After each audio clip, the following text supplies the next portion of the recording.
Come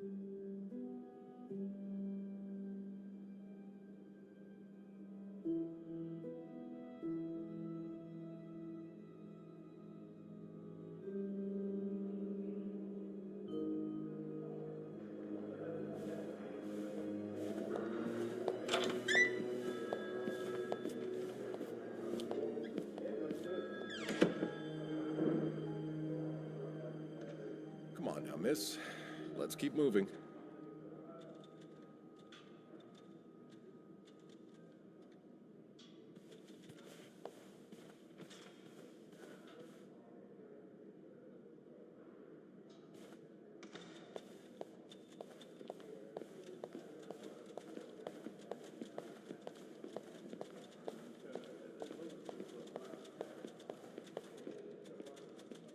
It's on your right. Here.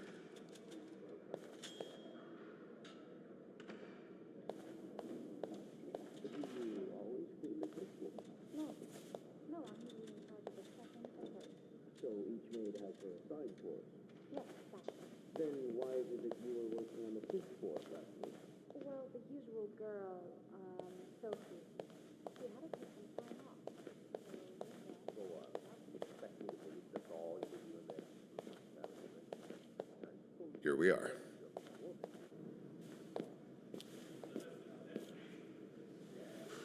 Good luck.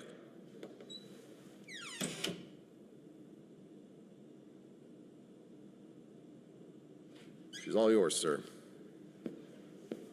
Sophie Roy, I'm Detective Maurice Tremblay. Let's see. 21 years old, working at the Clarendon for over a year. Husband?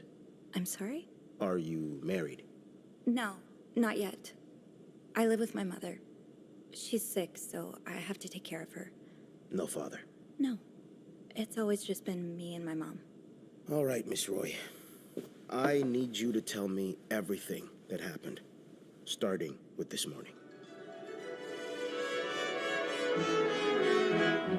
Au parc La Fontaine, les filles s'en vont et s'y promènent au bras des garçons qui les entraînent au cœur des buissons où elles étrennent l'amour en saison qui les enchaîne dans un tourbillon de vrais poèmes car dans les frissons naissent toujours les plus belles chansons d'amour.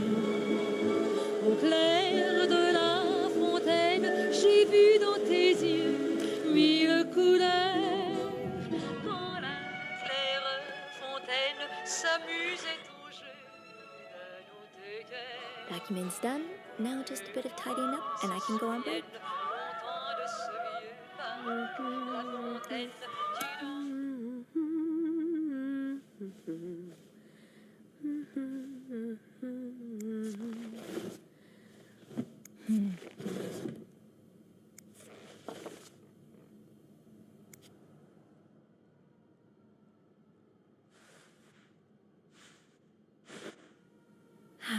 A bed's not complete without its pillow.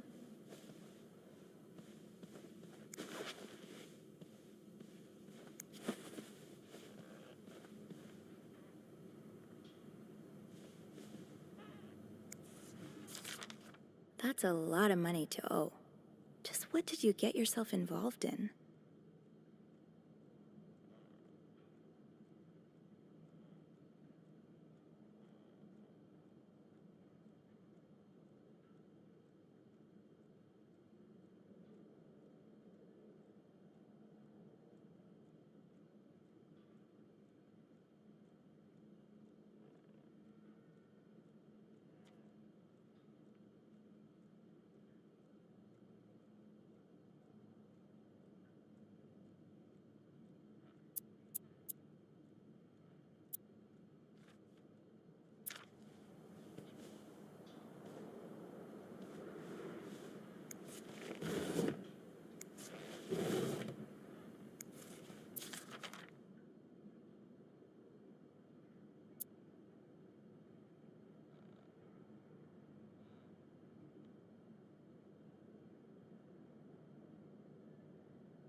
You brought your own mug? Well, I guess ours aren't quite as complimentary.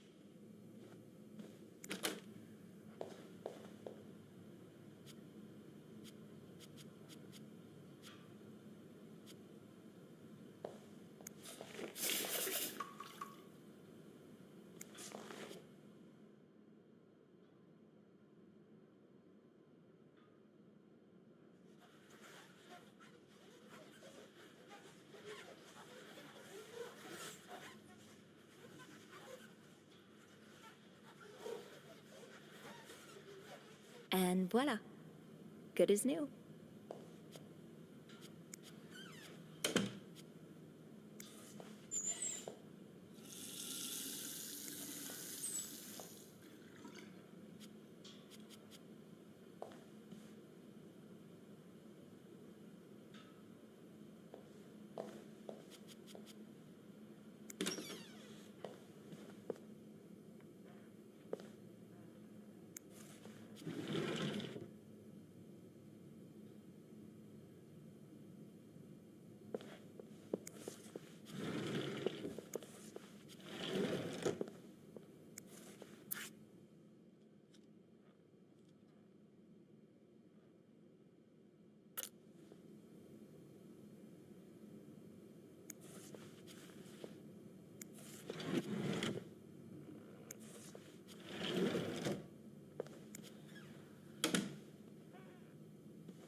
Have you heard about that nut house they want to build next door?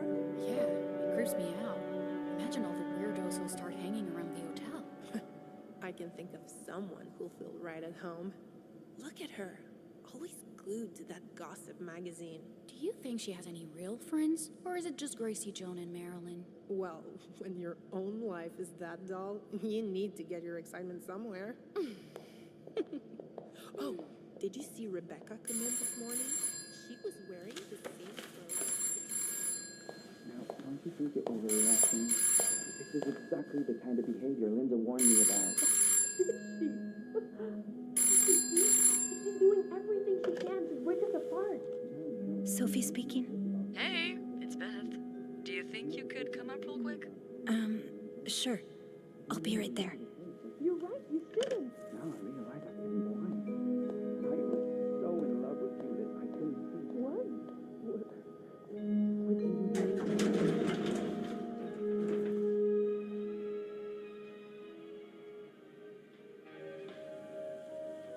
Let's see what Beth wanted to talk about. Tempting, but now's not the time to pick up smoking, Sophie. Oh, Jacques. Leaving luggage in the lobby? Are you trying to get Bernard to kill you? This leak really needs to be fixed. I hope the weather doesn't make it worse.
I should talk to Beth at the front desk. Let's see what Beth wanted to talk about. Poor Nicole. No one should be stuck cleaning up the reception hall after a ball, even if they did draw the short straw.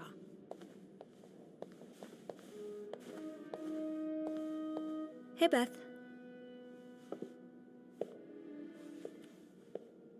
Hey there. So, who's sleeping? Sleep what? You were whispering just now on the phone, so I thought maybe Eugene or Bobby were napping in the break room again. Oh, yeah, no. It's Jacques and Wendy. They were, in the middle of something. Ugh, it's so awkward when they start making out like no one's watching. Get a room. We literally work in a hotel. You said you needed me? Oh, straight to business then. Sorry, it's just a busy day. I get it. It's been non-stop for me this morning too. Wanna guess why I summoned you here? I'm guessing there's something I have to clean? Obviously. But what is it? Did a kid throw up again? God, no. Did that happen recently? Yeah, last week. I can still smell it. Feel it, too. While I was cleaning, some of it got... I'm gonna stop you right there. Keep talking and you'll be cleaning up after me, too. Oh. Sorry. Yeah, no, you'll be glad to know it's nothing gross this time. A nice gentleman decided it was time to redesign the lobby and helped us by knocking over that vase on his way out of the hotel. That's it? I would do it myself, but the last time I tried to leave the front desk, Bernard emerged from his lair to scold me about procedures and whatnot. Well, we can't have the beauty of the Clarington Hotel take absence from her throne, can we? Oh, the people would riot. Bernard especially. Bernard's hardly the people. Anyway, I have to get back to work. There's a mop in the supply closet next to Bernard's office, I think. Thanks. I'll see you around.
Okay, let's get that mop from the supply closet.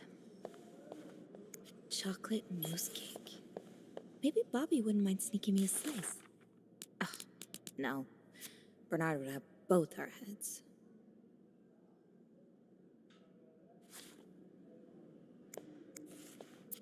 Linda's been putting these everywhere lately. It's weird that Bernard allows it.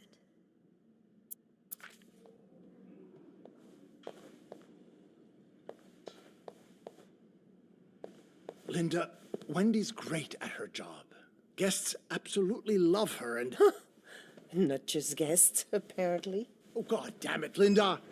I only like her because guests like her. Making sure guests are happy is my job, after all. You don't seem to care whether I'm happy. Listen, if Wendy wasn't doing her job, that'd be another story, but I can't just fire her without good reason. What if she stirred up trouble among the staff? Would that be a good reason? Curiosity killed the cat. Oh, Andrew, hi. I'm sorry, I was just... Spying on our manager? No, I heard something, and I... Hey. It's okay, I'm just pulling your leg. I'm sorry I scared you. I'm just... I'm not used to having people around me while I work. Yeah, you're always working alone up there, aren't you? I actually think it's the first time I've seen you down in the lobby.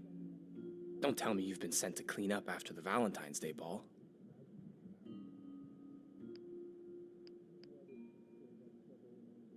No, Beth called me.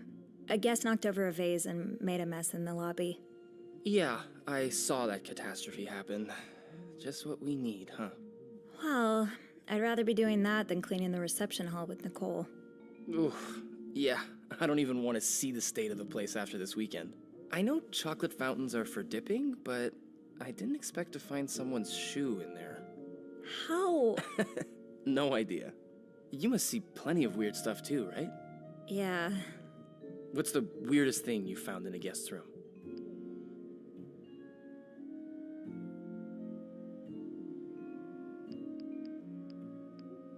It's a bit gross. Oh. I hope it's got nothing to do with bodily functions. God, I hope so too. A few weeks ago, I walked into a room and found the trash can filled with cucumbers. Like, whole cucumbers. And some of them were carved, and I threw the whole trash can out that day. Don't tell Bernard. I won't. Oh. I better go help Beth. It's hell here with the snowstorm. It's okay. I need to, Yeah, all right. Take care. You too. As if it wasn't enough having to deal with endless letters of advice from Raymond. Raymond? What does he want? He wants me to lower room prices. Make sure the hotel stays accessible to everyone. I can hardly believe you two are from the same family. In the States, you'd be sent to jail for those communist ideas. I hope you're not considering listening to him. Of course not. It's not like I had a choice anyway. With the renovation costs overrun, the hotel's gonna go... Bobby made it very clear he doesn't like anyone walking into his kitchen uninvited.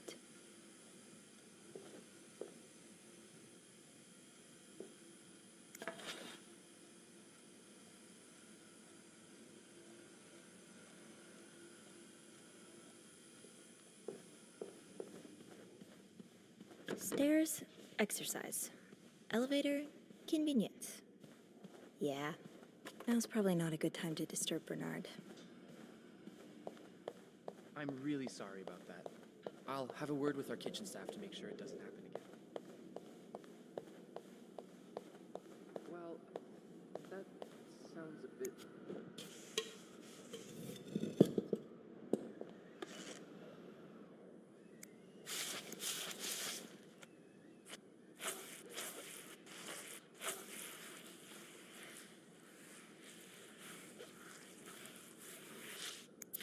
A film roll? The guest must have dropped it when he knocked over the vase. Probably should return it to him.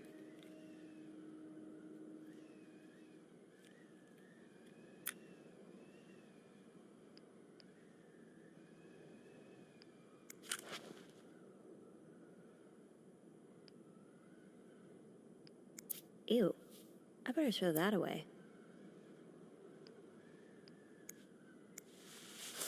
Now I just put the leaves back in the vase, and it'll be like nothing ever happened.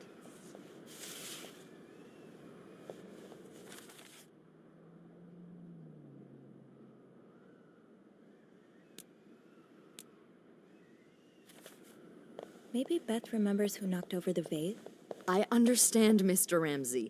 I wish I could make the snowstorm disappear. I really do, but sadly, that's not within my power. Beth, who knocked over that vase? Mr. Spade. Mr. Spade? Well, I can check with the airport and let you know when flights resume. Until then... Yes, I know.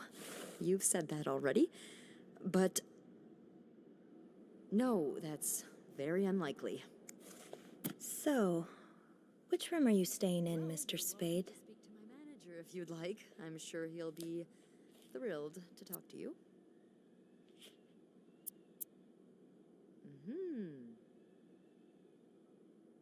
Well, for that, you'd have to talk to my manager's manager. Would you like to contact him? Sadly, he doesn't have a phone. He's a bit of an old-fashioned fella, if you know what I mean. Yes? Yes, certainly. So first I suggest finding a nice little corner where you can kneel down, all right? Then you clasp your hands together and think really hard about just how much you want the snowstorm to end. It may help to repeat his... Room 505. Great. That's on my floor. I can return that film roll without going out of my way. Sympathetic to your plight. Making fun of you, sir. No, I never dare. No, I'm dead serious. If anyone can... I should go to the 5th floor to return Mr. Spade's film roll. Hello? Sir? Oh, well.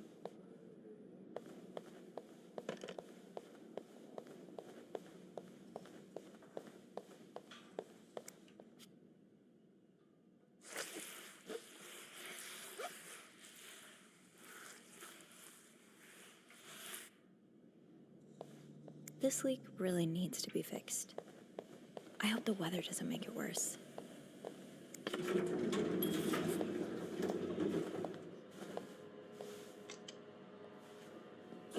Hold it, please. Phew, made it. Thanks. You're welcome. Was it you who cleaned the puddle by the restrooms? Was I not supposed to? Well, Eugene asked us not to touch anything until he's repaired the leak, but it's probably safer this way. Someone could have slipped on it. Which floor?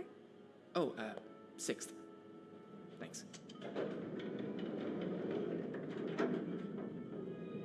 What's the big rush? I need to bring this to our VIP guest, the one who rented the entire floor. Oh, is it that British man I keep hearing about?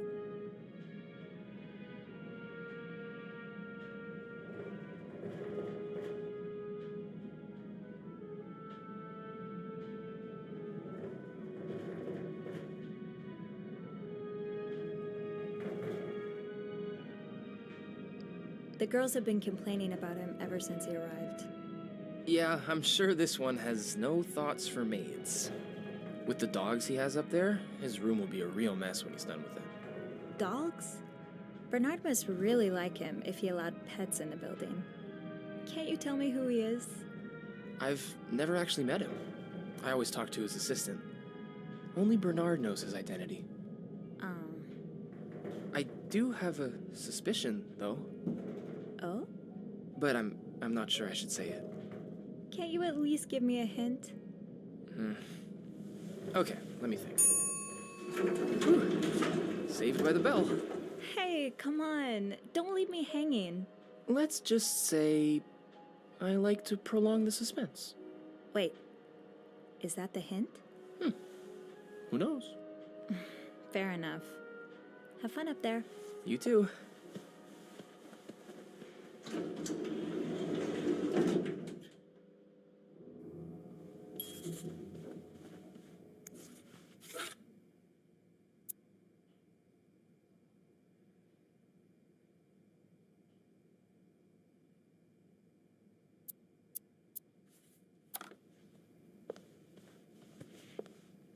I'm sure I'll find more laundry to add to the pile.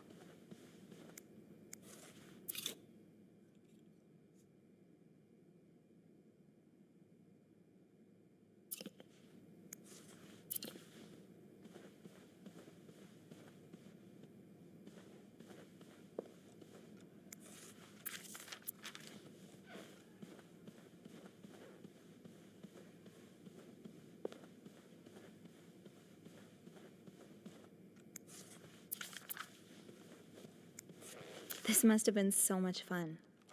Well, for the guests, at least.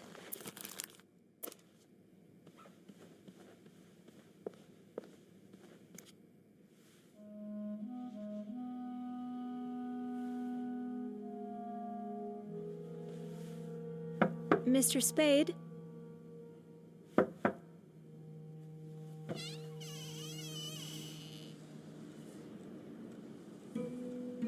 Mr. Spade?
Clarington Hotel reception desk, Beth speaking.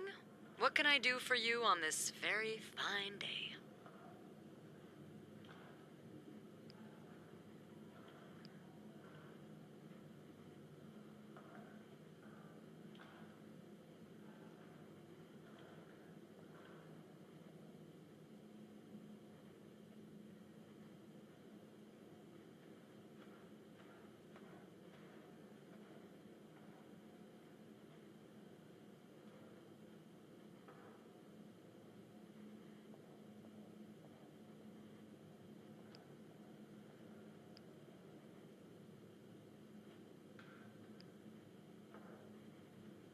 Beth, it's Sophie. Can I speak to Andrew, please? Yeah. Hold on. Andrew? Andrew? I'm here. Clarington Hotel reception desk. Andrew speaking. Hey, are you okay? Hey, Sophie. Yeah, it's just... my trip to the 6th floor took longer than expected. Oh, I'm sorry to add to your plate, but I really need your help. Sure. What's up? I think Mr. Spade's stalking me while I work. Mr. Spade? Why would he...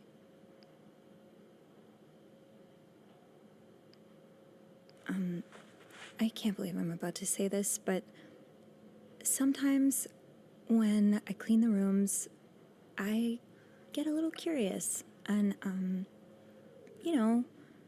snoop through our guest stuff. Oh. And Mr. Spade caught you in the act? Yes. He took pictures of me. I found them hanging over the bathtub. He set up a kind of dark room. I think we should call the police. Whoa, slow down a minute. But... Sophie, there are pictures of you invading our guests' privacy. But I didn't steal anything. I was just snooping, I swear. I believe you. But others might not. With those pictures, it could really blow up in your face if a guest were to complain about missing items. So I just leave? Do nothing? That's not what I'm saying, but I think you should try to get a better understanding of the situation before you tell anyone. I've given photography a shot before. Really? At least I planned to. Did a whole lot of reading, and didn't quite get to the doing part. Anyway, the point is that dark rooms like that take a lot of time and effort to set up. It seems unlikely he went through all this trouble just for a few pictures. I bet there are more of them, somewhere.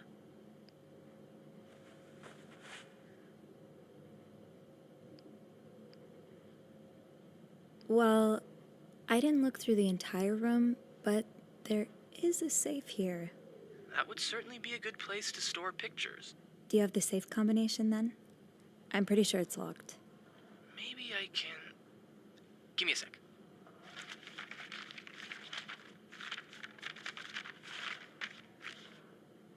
Shoot. What? Bad news is, I can't find the combination list. Good news is, we can probably do without it. Most guests write their code down to make sure they don't forget it. So, say you wanted to look for it, I could keep an eye out and call you if I see our mysterious photographer return. Okay. Yeah. Thank you. No problem. Oh, and Andrew? Yes? Please keep this between us. Of course. Don't worry about that.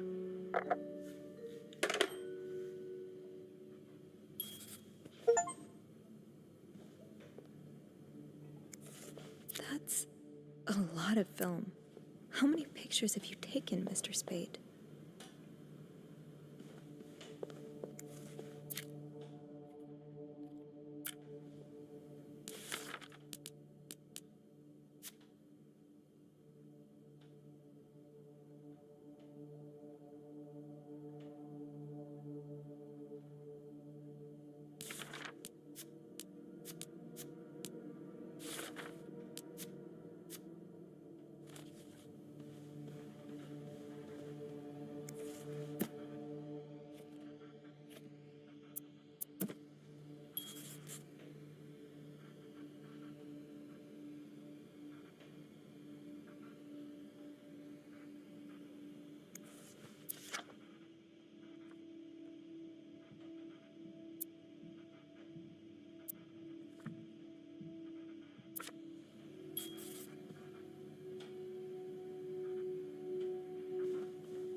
remember this sale.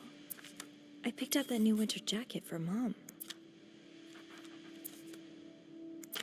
I just visited the oratory for the first. Wait, is that? I should take a look. Harry's diner, too. Were we ever there at the same time? Beaver Lake? That's where I took Mom skating last month. Why is this up here?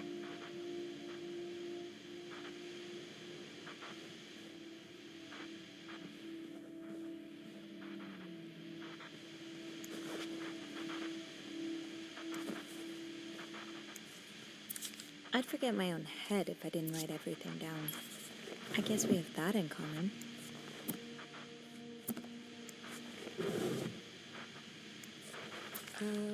Request to move to 507. Why did you want to change rooms?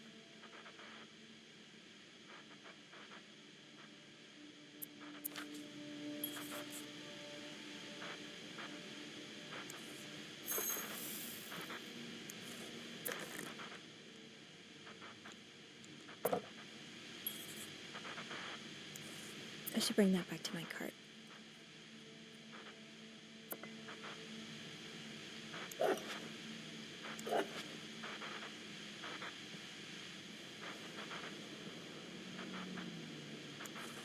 Oh.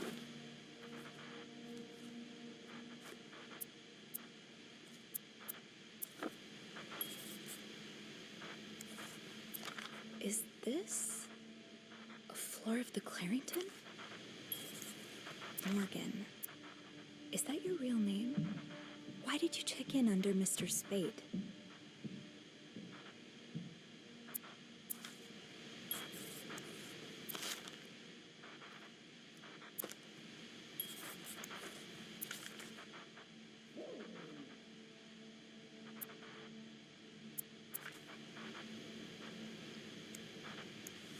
I hope you aren't eating those beans.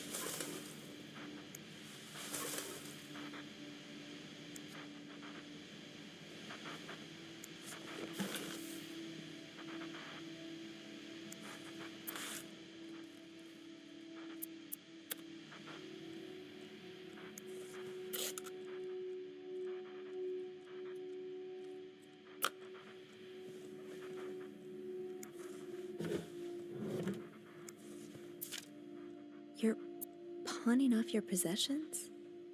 What do you need the money for?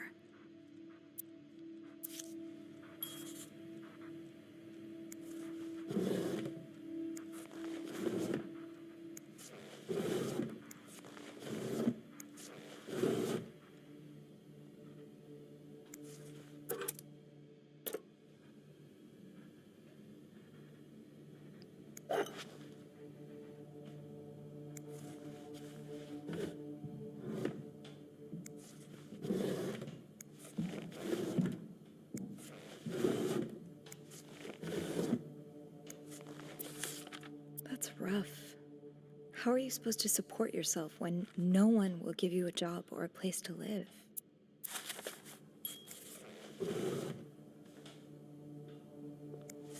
Did you intend for me to discover your little dark room? Or did this just fall down?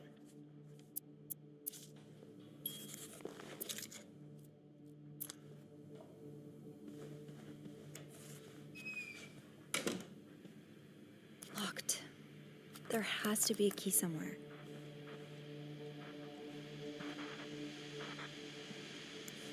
What do we have here?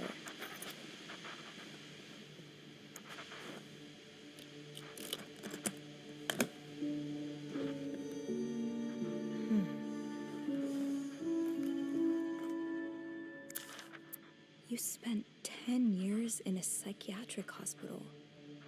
And it looks like you left with a long list of diagnoses and prescriptions.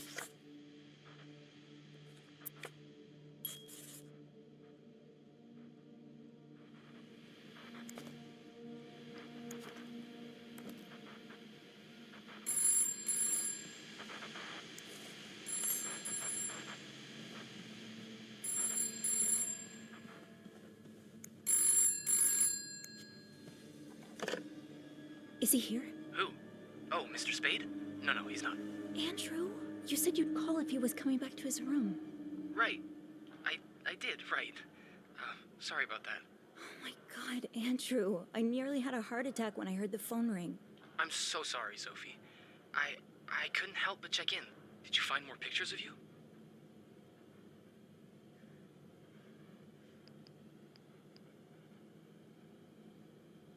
No, but I think I have enough leads to open the safe now. Wow. You're a resourceful gal, aren't you? I have my moments. Well, I'll leave you to it then. Okay, I'll call you back. Please do. And I won't call again unless Mr. Spade returns. For real this time. All right, thanks.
I need to find some clues to decipher that code reminder.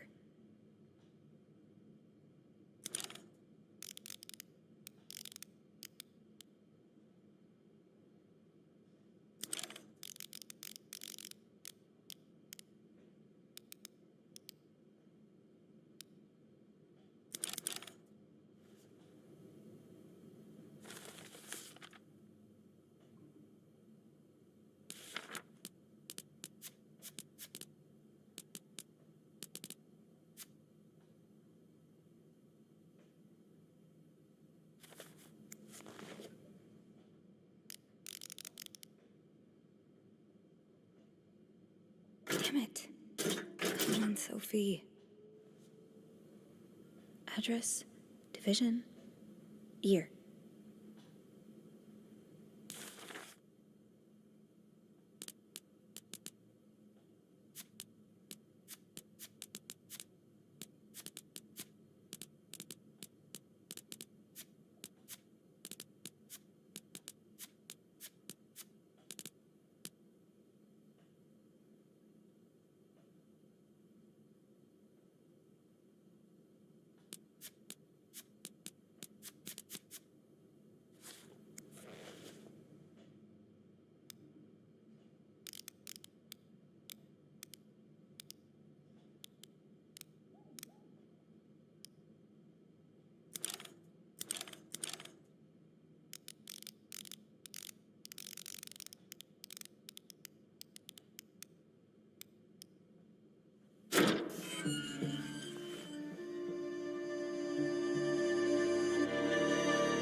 M and H. M and H. Who guests here? Why are you following them? And who's sneaking out at night? Something, okay? Sophie, you should probably put this down. Now.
M and H. Maybe Andrew could find them in the logbook.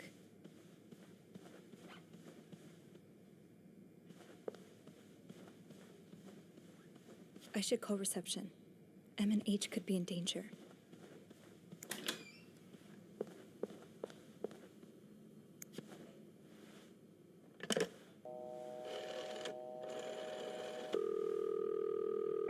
Clarington Hotel reception desk, Andrew speaking. It's me. Oh, hey. Just a sec. Beth, could you cover for me? Again? Pretty please? Sorry about that. So, you found anything on Mr. Spade? Well, Mr. Spade isn't even his real name. It's not? What is it then? Paul Morgan. Huh. I guess he wanted something a tad more exciting. So, I take it you opened the safe. What was in it?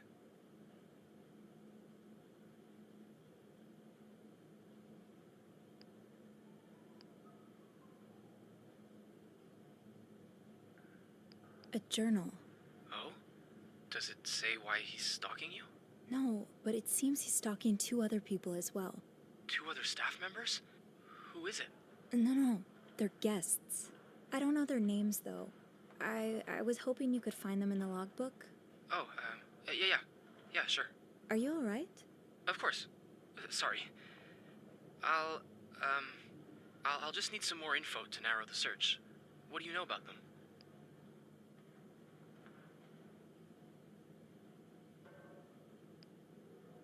Mr. Morgan refers to them as H and M.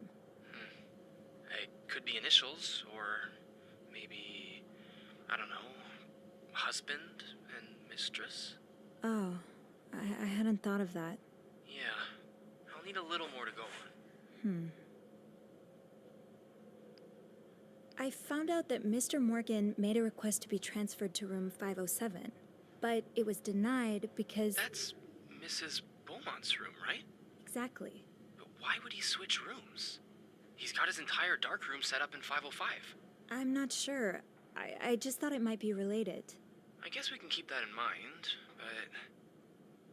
Wait a minute. There's a couple staying in room 509. Hector and Marcella Cruz. Hector and Marcella. H and M. My thoughts exactly.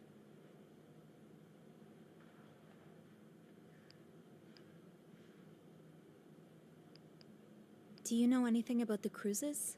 Well, I was there when they checked in. Handed them a couple pamphlets on tourist attractions. I remember noticing that Mr. Cruz wears the same cologne as my father, but... That's not much to go on. Yeah, I know. Do you perhaps have room 509 on your to-do list? I do, actually. Would it be wrong of me to suggest you do some... Snooping? I guess that's what I'm known for now. Nah, don't worry. I'm sure we'll find a better legacy for you. I'll call you if I find anything. Watch out, all right? I will. I promise.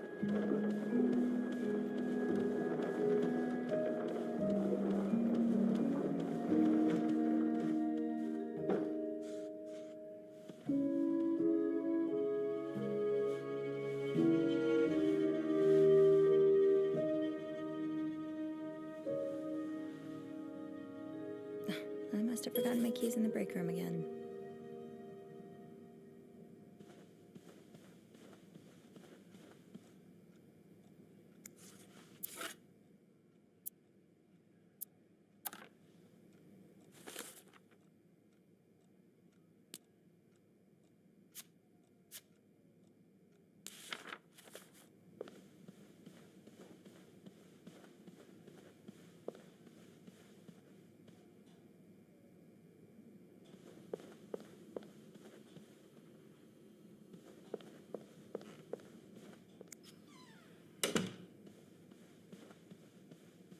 Maybe I shouldn't wander around with my pockets full. Is there anything I can put down? I'll need my keys to enter room 509. I should probably check the break room. Okay, Sophie, back to the basement.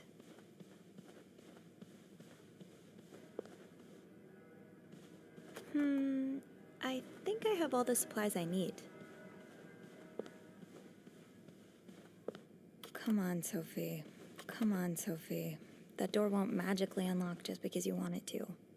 I'm sure I'll find more laundry to add to the pile.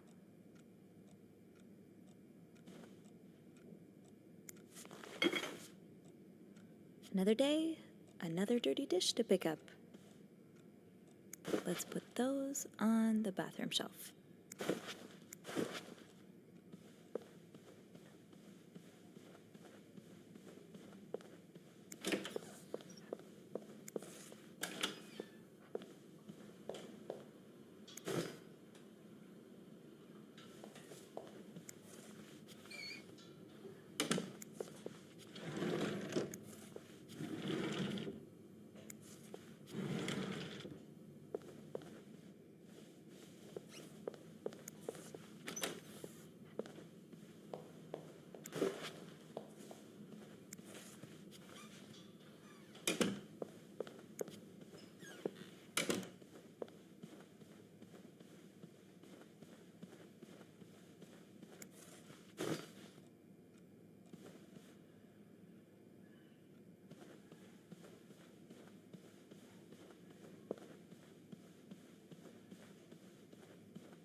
It's locked. Fine.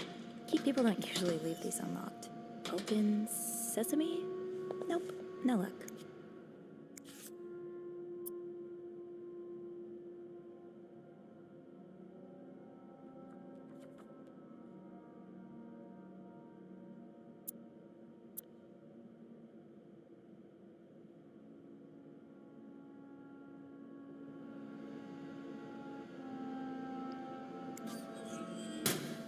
Fine.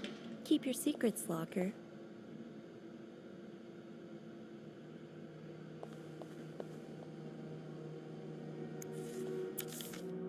Huh. Carol seems sweet. If I wasn't so bad around new people, maybe we could be friends. The way things go missing around here, sometimes it feels like the hotel just gobbles things up. If there's anyone to be in a book club with, it'd be Andrew. Maybe I should join this.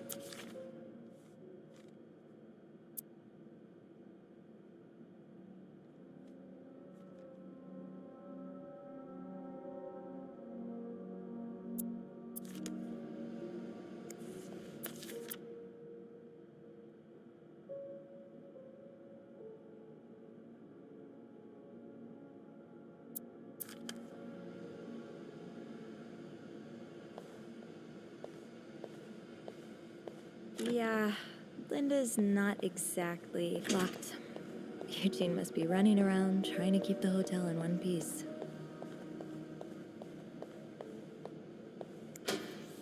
Off limits. The way they look at each other, you can tell it's the real deal.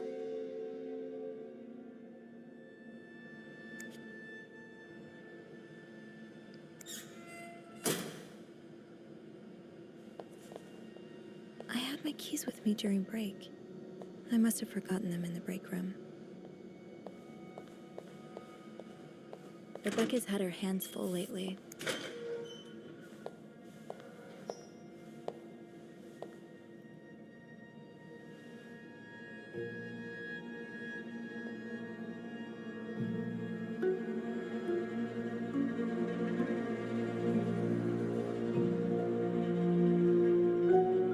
Hypocrite bitch? What did Linda do?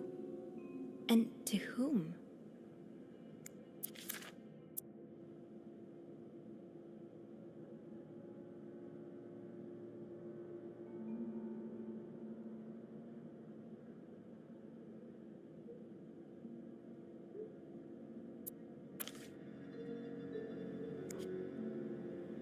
That'll do. I'll just have to make sure I don't forget to return it. Linda, you're not even trying to hide the daggers in your eyes.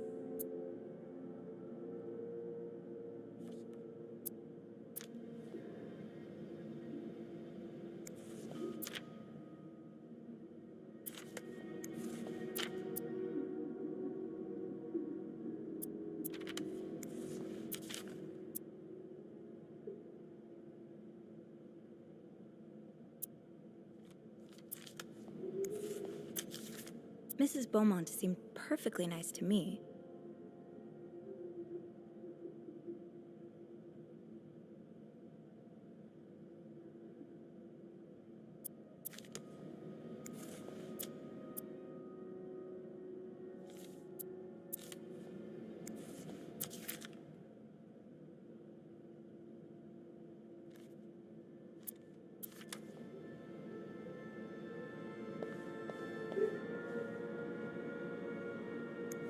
To be tossed aside by your best friend like that?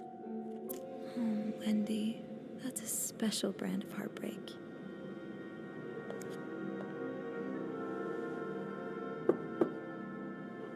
What is it? Wendy? It's Sophie. Are you alright? Do I sound all right? No, I guess not. Just leave me alone. I don't want to talk.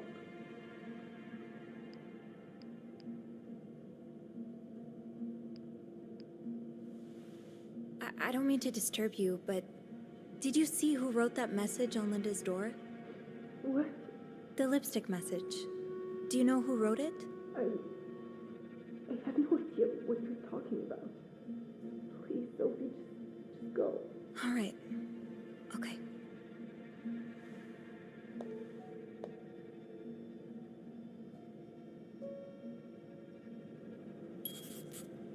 Opens. It's locked. Being recognized for doing a good job. That feeling never gets old. Haven't gotten any tips so far today.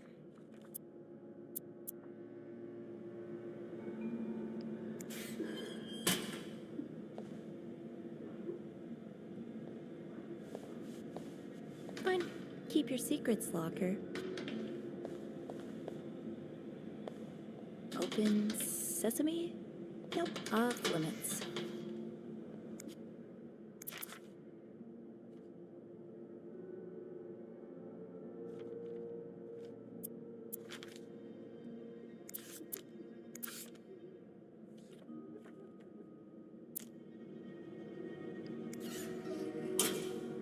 It's locked.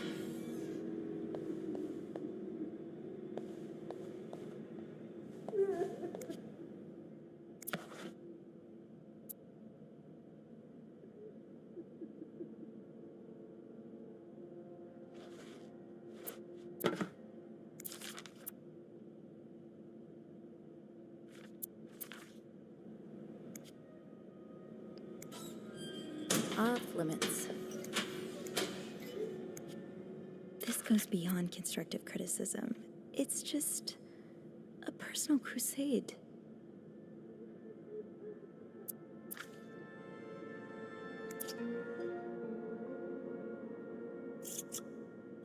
This shade of red, it matches the message on the door. I don't want to think of what could happen to Wendy if someone found these. Should I? Yvette's and Susan's favorite activity. talking behind other people's backs.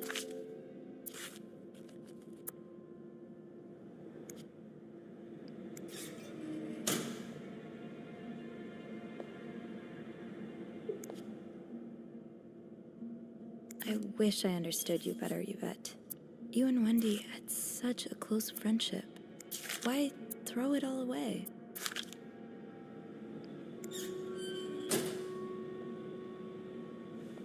Tempting, but every penny adds up, Sophie.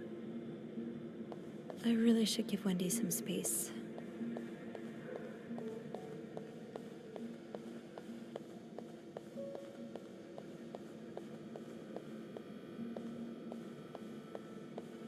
Right, the master key only unlocks the guests' rooms. I'll have to get my keys later.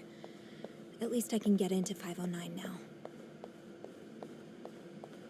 Yeah, Linda's not exactly... Hey, Sophie. Oh, hey, Andrew. On break already? No, not yet. I have to deliver something to our VIP guest. Again? Yeah, the requests just keep on coming. What about you? Aren't you supposed to be in 509? I'm heading up now. I just had to grab Linda's master key before I could continue our investigation. Ah, gotcha. What a day, huh? Tending to an eccentric VIP guest, discovering, well, what you discovered in 505. Pretty exciting as far as a workday at the Clarington goes. Yeah, that's definitely one way to put it. That's not all, though. While I was looking for my keys, I found some graffiti on Linda's door. No way. What is it? The words, hypocrite bitch, in red lipstick. And, I found a red lipstick inside Wendy's locker, so putting two and two together... Well, Wendy would have the most obvious motive. You'd have to be living under a rock to miss how Linda's been treating her lately.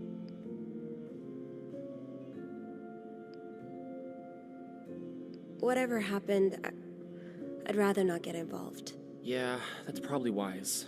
We wouldn't want to make things worse. Interpersonal conflict makes for a good read, but in real life it can be a bit much to deal with. You've always been good at staying above it, though. You get along with everyone.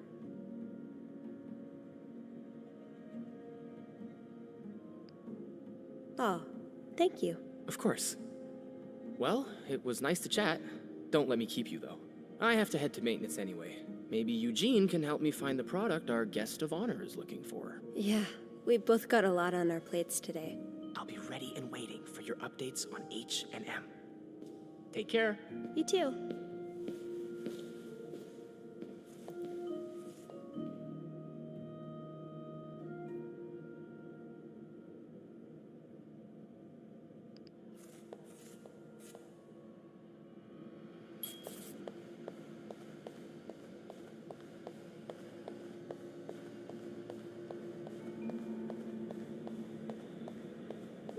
It's locked.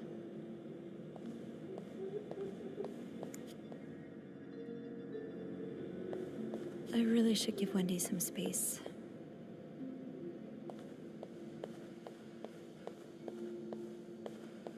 Rebecca's had her hands full lately. I hope she's doing okay in there.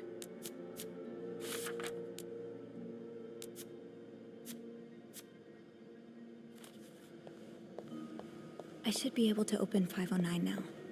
Back to the 5th floor.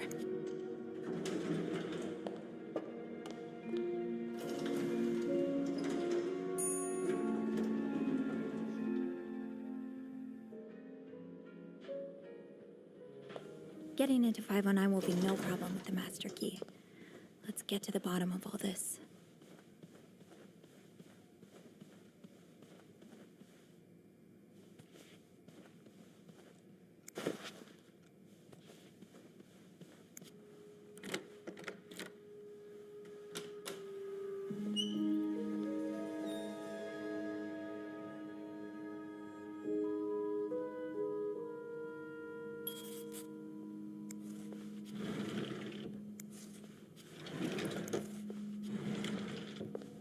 No combination, No entry.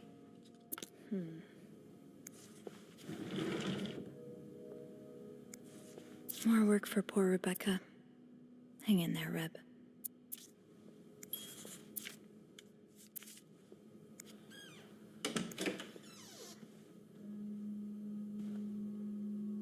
I'll hold off on throwing this out just yet. The food's practically untouched.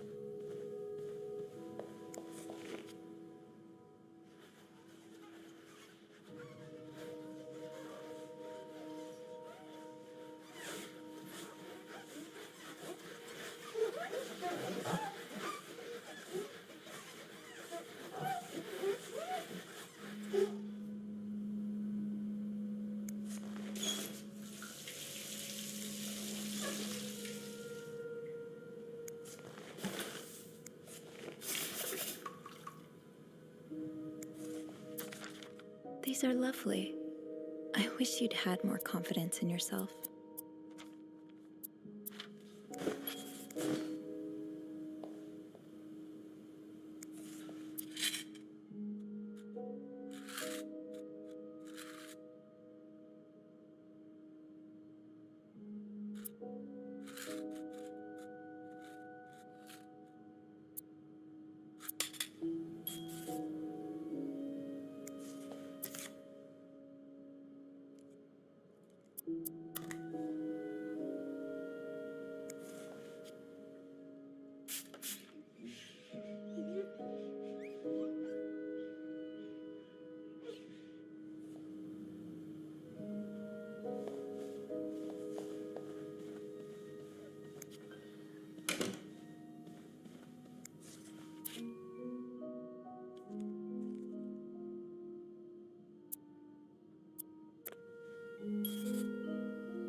Person looking for you back in Texas, was he really just a coworker?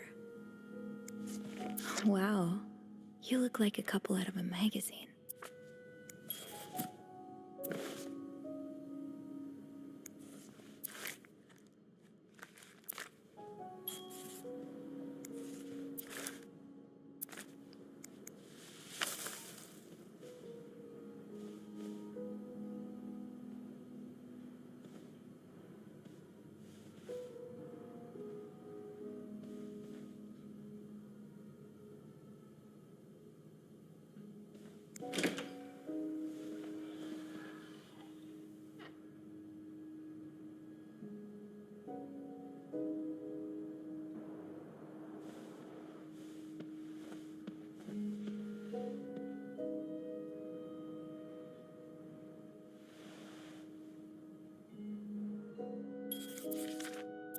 Cruz got her personal information stolen. Is Mr. Morgan behind it? Locked. It looks like the code is made up of 4 letters.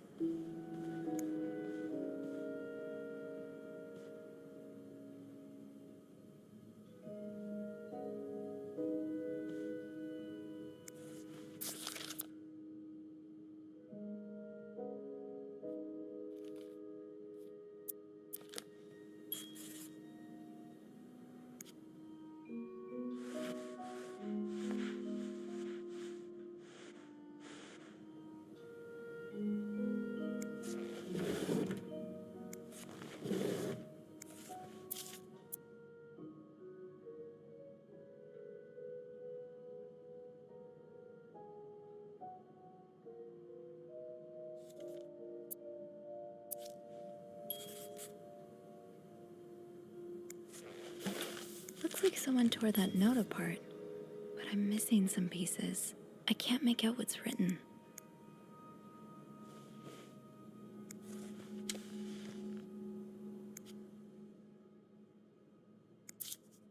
Am I reading this right?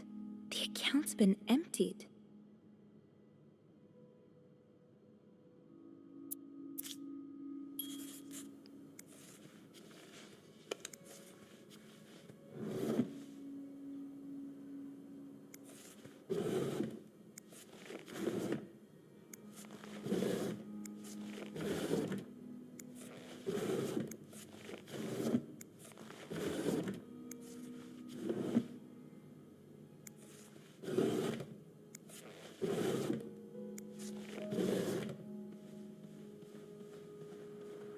Locked.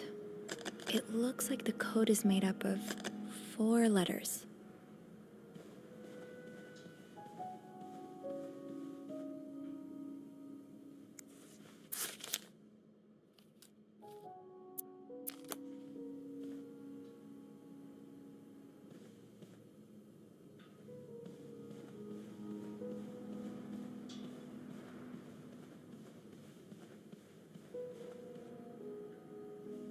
Someone's been sleeping here. I should leave it as it is.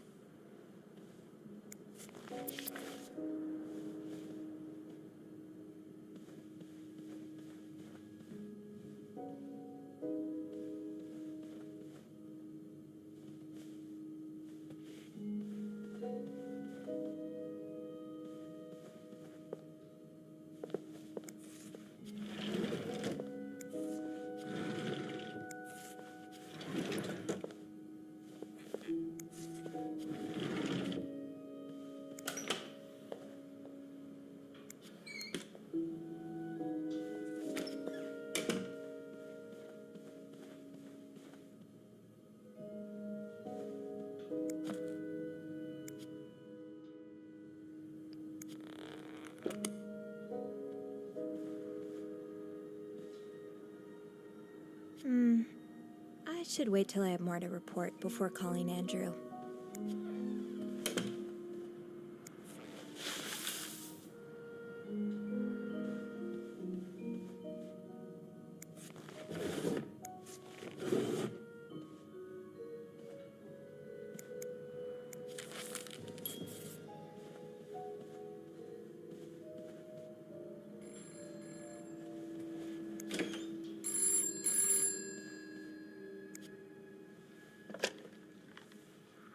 Hello?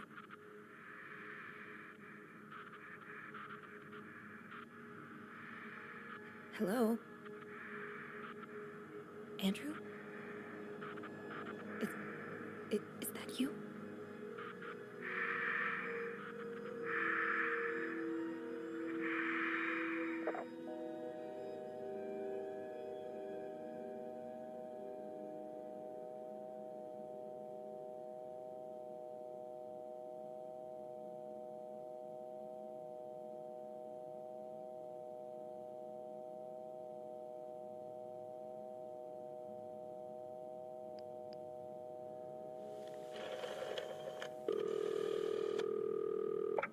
Clarington Hotel reception desk. Andrew? Hey, Sophie. Did you just call me? No, I didn't. Then who called? I'm not sure I understand. Someone just called, and they said nothing. All I could hear was static and breathing. That's pretty unsettling. Hang on. Hey, Beth, you got a minute? No. Give me a second, Sophie. Okay, so Beth tells me she just patched a call through to 509.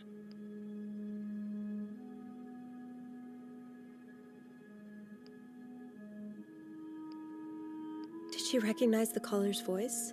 Oh, do you think maybe it was Mr. Morgan? Yeah. Let me check. Okay, it was a male voice, but she's not sure whether it was Mr. Morgan's or not.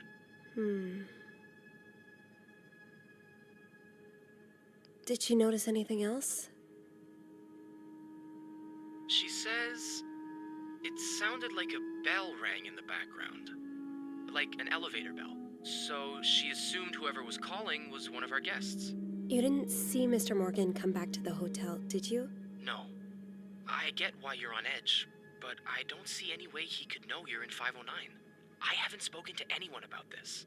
I know you didn't. Can you ask Beth not to patch any calls here for a while? Yeah, sure thing. Thanks. I haven't had time to check all of 509 yet, so I better get back to it. Wait a second. I just remembered something about this morning. I can't believe I didn't think about it before. What is it? A few minutes after Mr. Morgan knocked over that vase in the lobby, I saw Mrs. Cruz rush out of the hotel, all alone. Really? Do you know what time it was exactly? I think it was a minute or two after 10. What? I remember hearing a loud noise on the 5th floor right around that time. Like a door slamming really hard. You think it was her? Maybe. Did you notice anything weird about her? I don't know.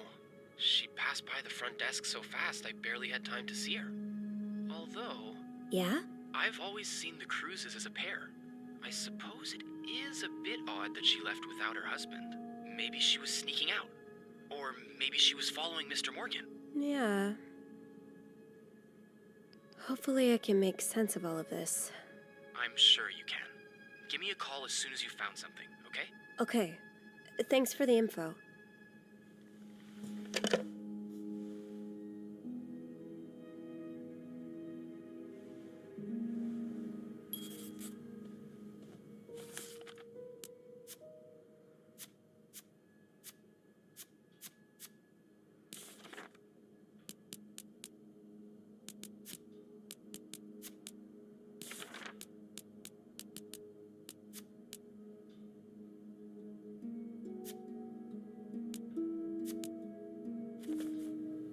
Maybe I'll find more of those torn paper pieces if I keep cleaning the room.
It's some kind of code. Could I break it?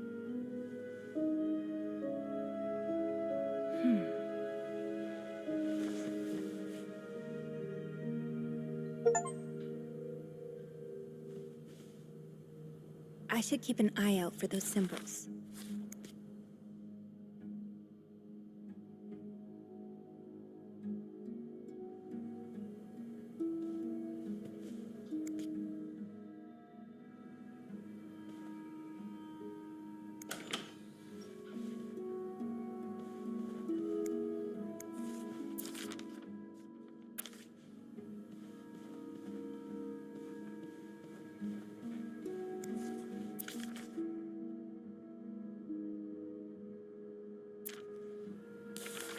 Definitely seen those symbols on some of the things in this room.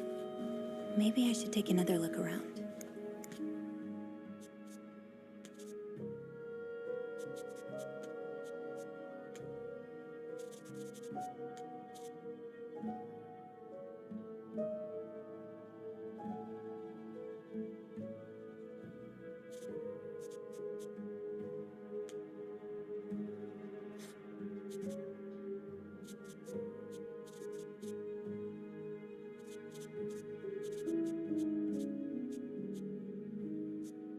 That yarn map Mr. Morgan has on the wall of 505.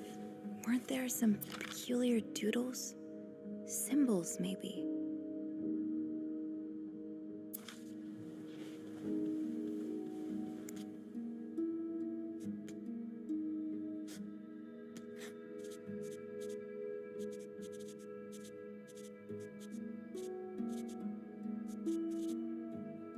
That yarn map Mr. Morgan has on the wall of 505. Weren't there some peculiar doodles? Symbols, maybe.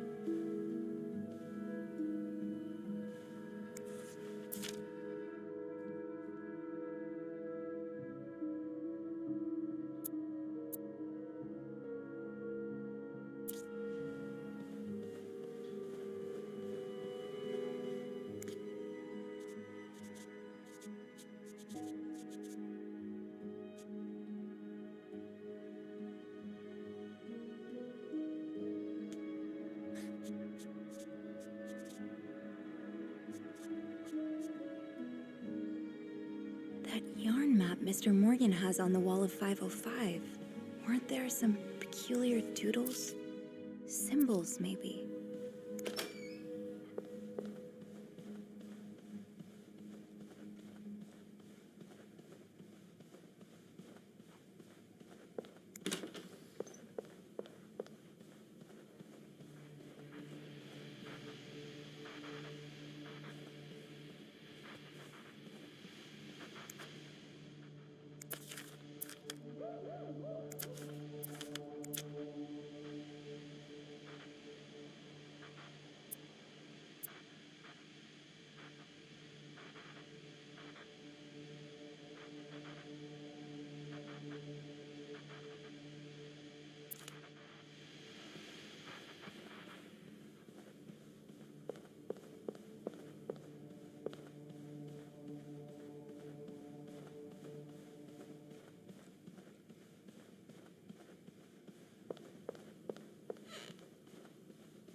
That yarn map Mr. Morgan has on the wall of 505.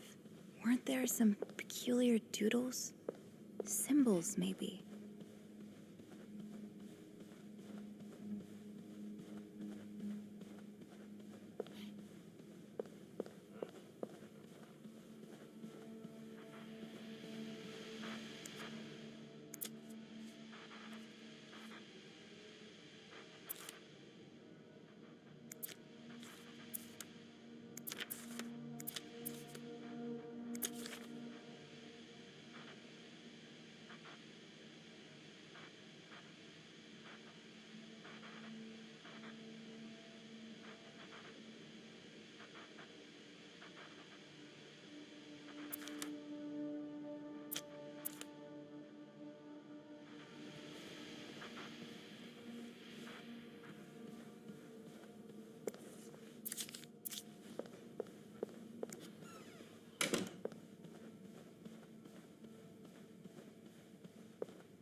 That yarn map Mr. Morgan has on the wall of 505. Weren't there some peculiar doodles? Symbols, maybe. That yarn map Mr. Morgan has on the wall of 505. Weren't there some peculiar doodles? Symbols, maybe.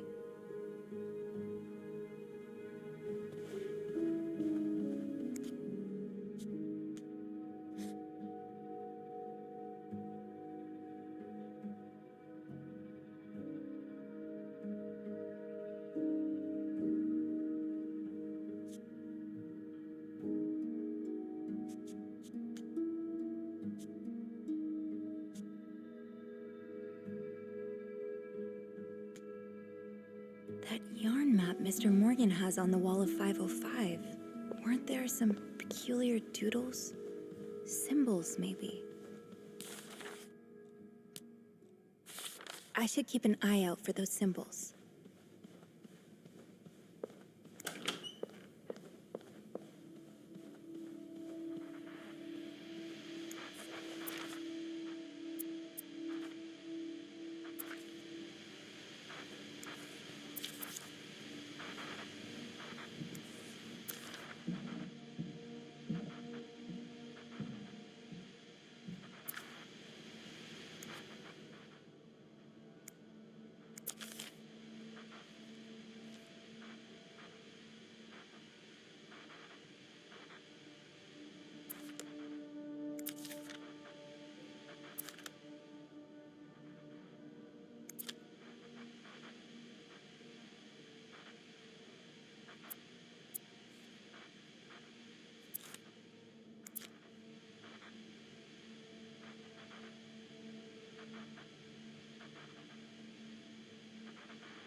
That yarn map Mr. Morgan has on the wall of 505. Weren't there some peculiar doodles? Symbols, maybe.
More of these symbols.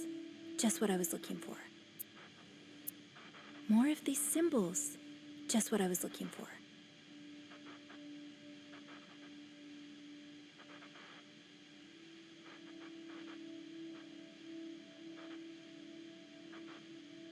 That's one of the symbols. That's one of the symbols.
The storm must be getting worse. I hope Mom's not too bored without her TV shows.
Definitely seen those symbols on some of the things in this room. Maybe I should take another look around.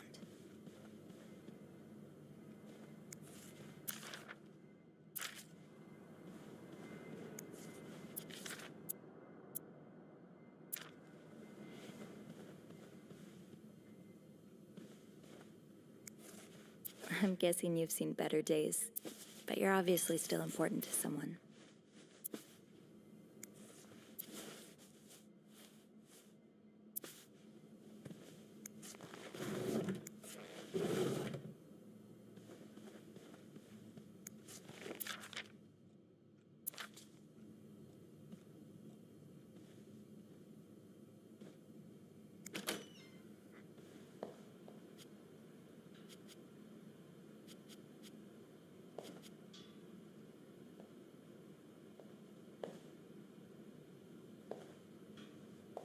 I should keep an eye out for those symbols.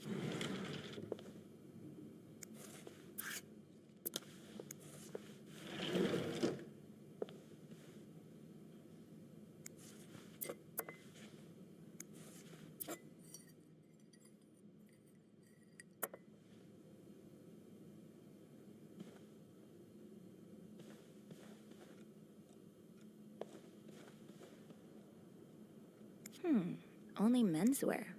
Are you in town for a business trip, maybe?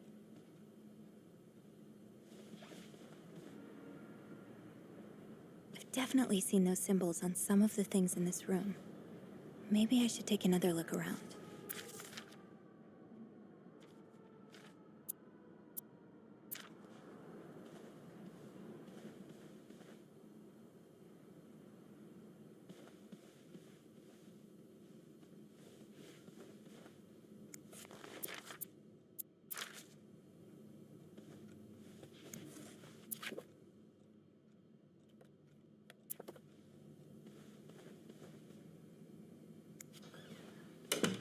I should keep an eye out for those symbols. I've definitely seen those symbols on some of the things in this room. Maybe I should take another look around.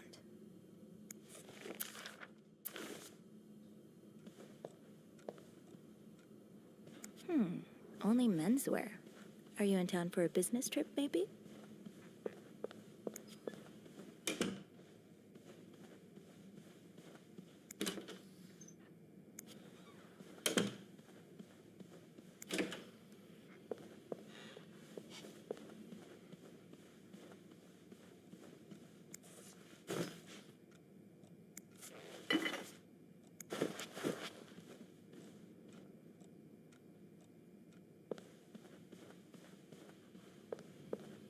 Oh boy, someone's been living it up.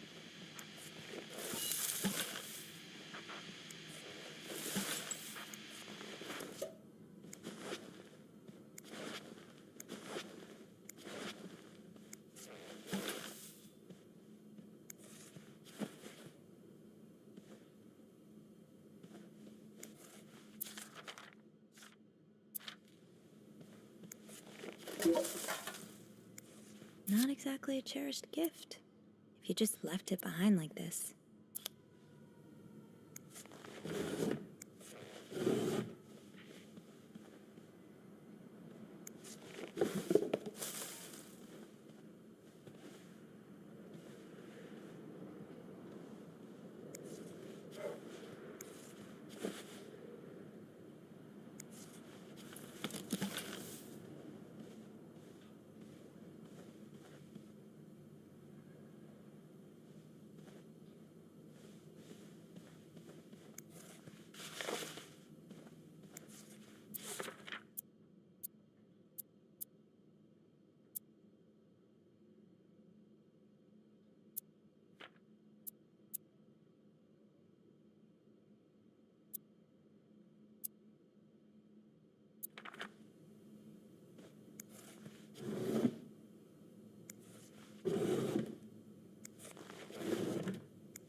Another fan of The Gossiper.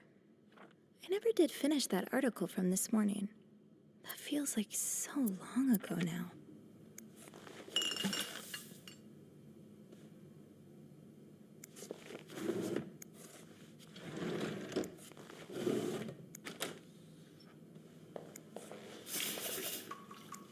Could this be the shoe from the chocolate fountain? can't wait to tell Andrew.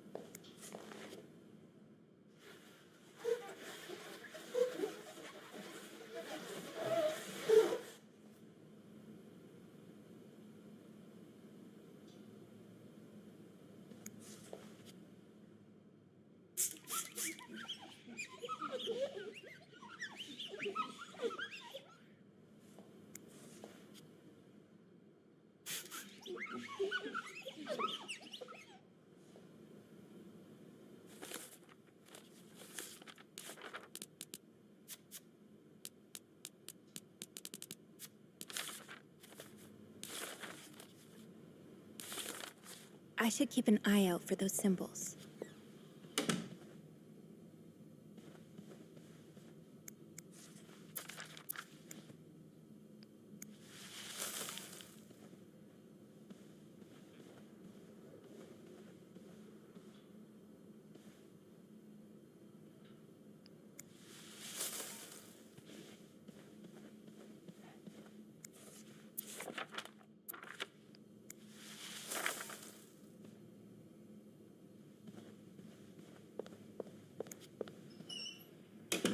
Do not disturb.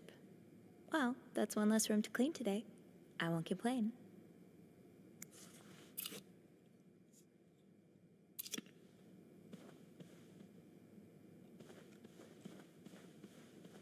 Huh. I do have 508 on my list, but disturb I won't. I think I have all the supplies I need. Looks like plaster for the renovations. Better not play with it.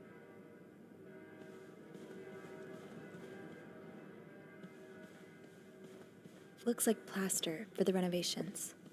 Better not play with it.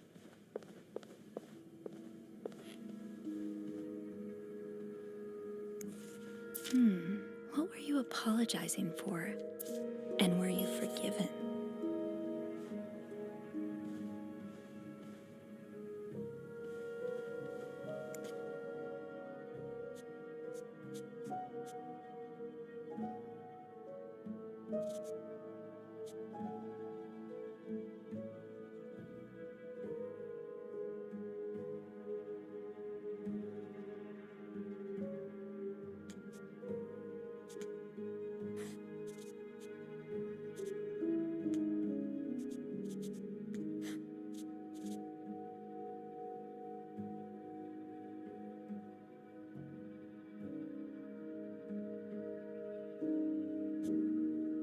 Yarn map Mr. Morgan has on the wall of 505.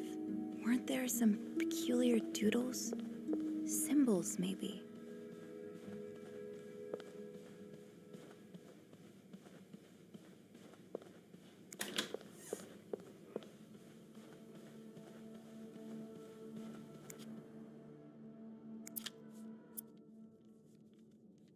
Yes, these are part of the same set.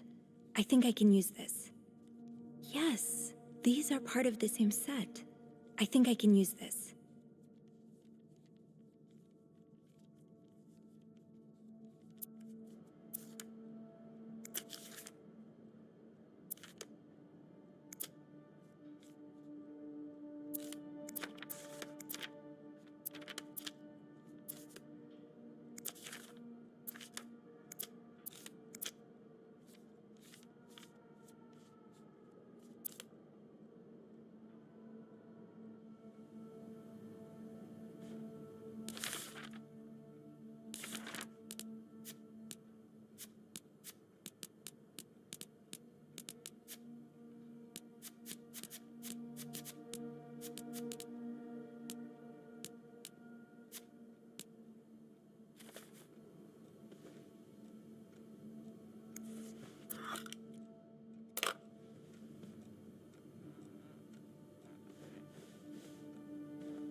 Yeah, no surprise Bernard denied the request.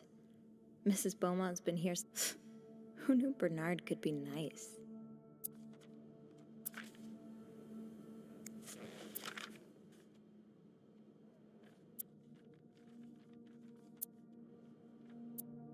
Yeah, no surprise Bernard denied the request. Mrs. Beaumont's been here so long, we could probably just put her name on the door at this point.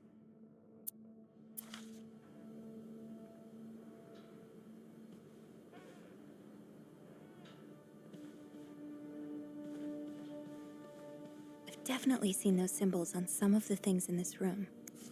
Maybe I should take another look around.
That was taken in the lobby.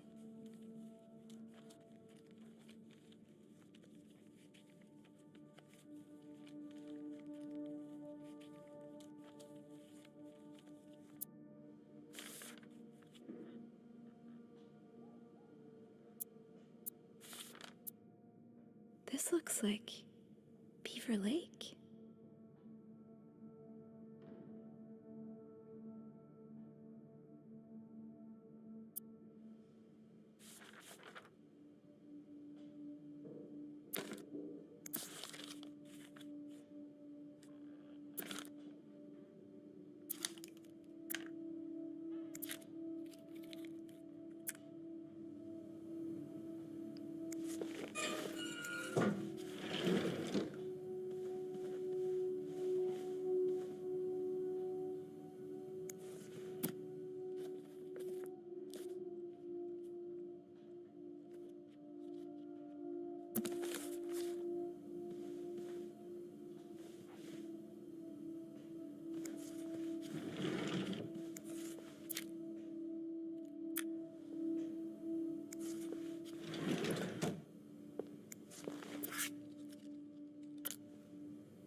I should keep an eye out for those symbols. I've definitely seen those symbols on some of the things in this room. Maybe I should take another look around.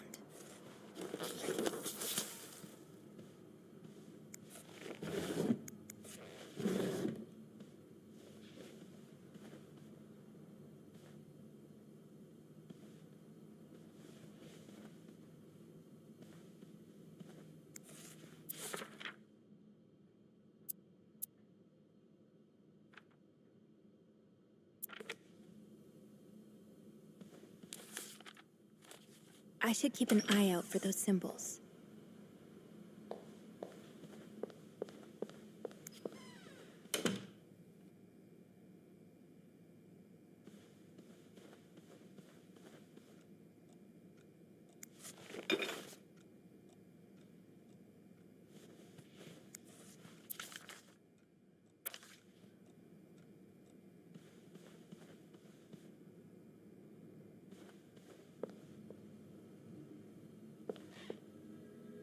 Looks like someone had quite the shopping spree.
I will leave notes in the vent next to your room.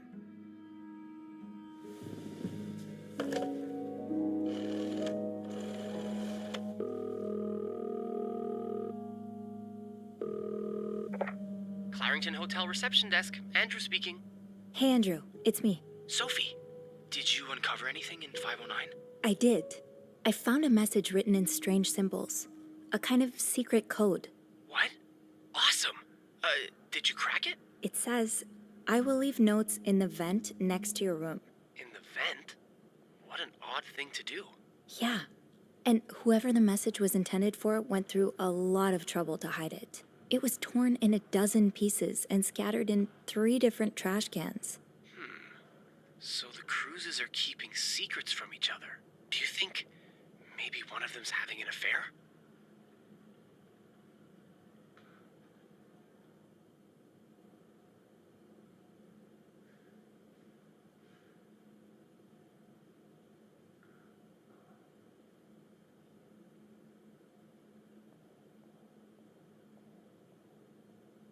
Well, that's possible. It's quite obvious they're having marital problems. What makes you say that?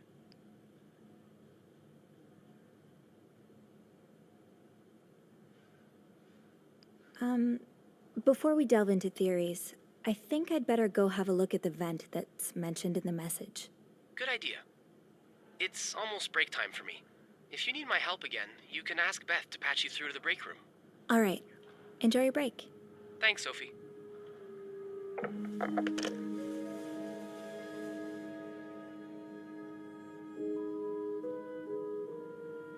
I will leave notes in the vent next to your room. But which vent?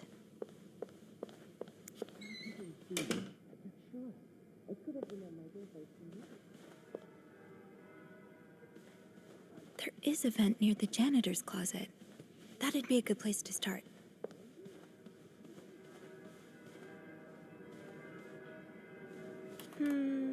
I think I have all the supplies I need.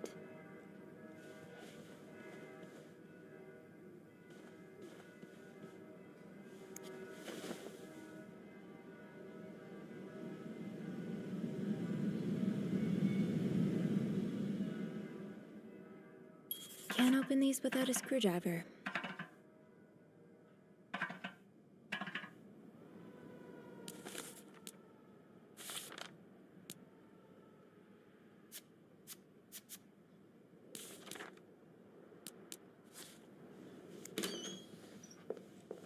Eugene's a pro at fixing the fuse box whenever there's a power outage.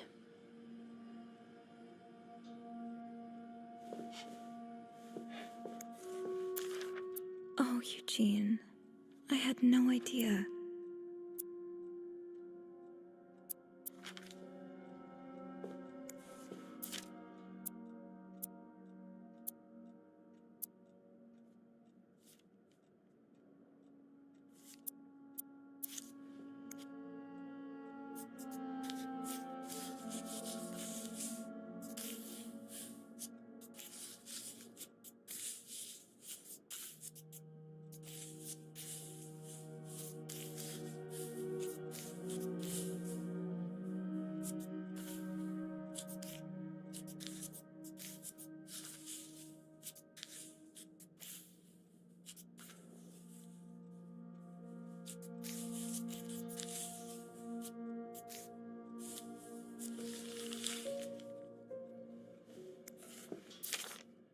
Highest priority, huh?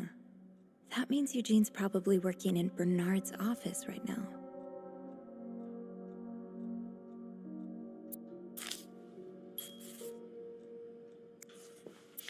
Huh, this must be Eugene with his daughter. He looks like a caring father. Shoot, no screwdriver. What's life without a little challenge? Shoot, no screwdriver. What's life without a little challenge? Eugene's a pro at fixing the fuse box. Wait, Sophie, you don't need these. Be careful. It's a slippery slope towards becoming a hoarder.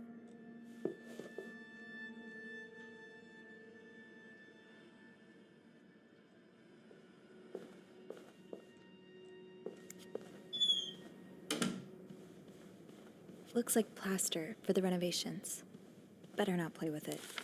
Eugene must be down in Bernard's office. I should go ask him for a screwdriver.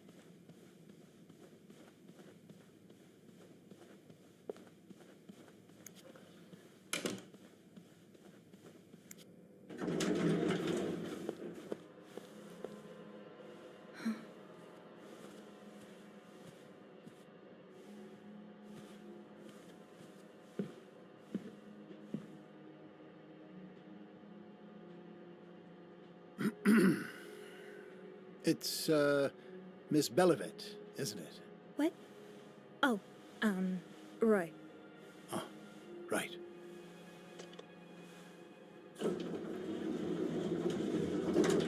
You're the one who took last week off, aren't you?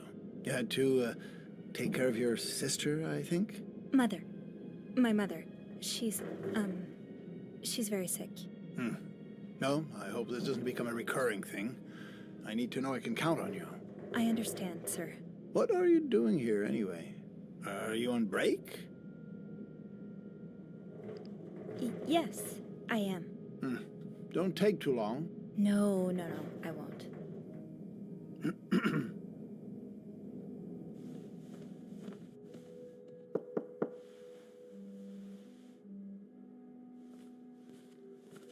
What's going on? Oh, Andrew.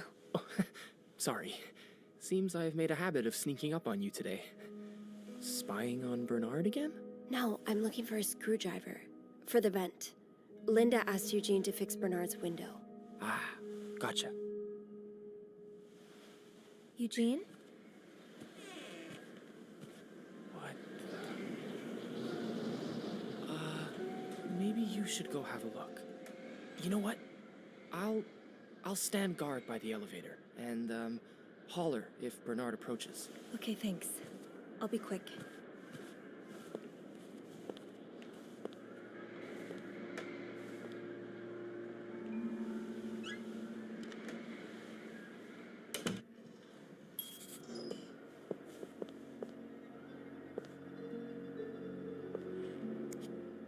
Kinda wish I worked here when Raymond was in charge. Sounds like the... Well, just look at these distinguished gentlemen. And a young Bernard.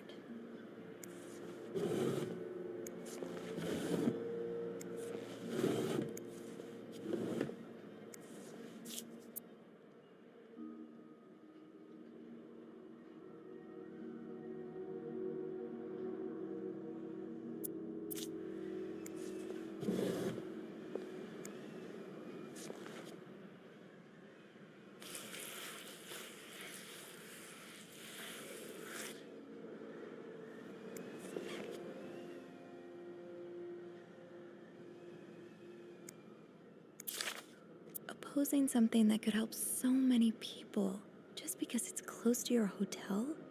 This is ridiculous. So, I take it the open window was not an accident. Can't say I blame you, Eugene. Aha! Let's get you to that vent.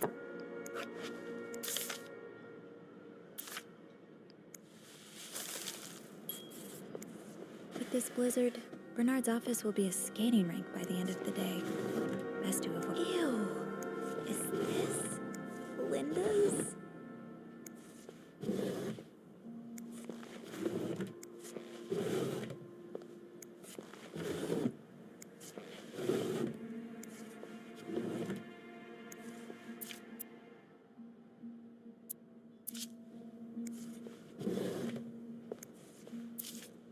This does not look like a nice brotherly check-in. I had no idea things were this bad between Bernard and Raymond.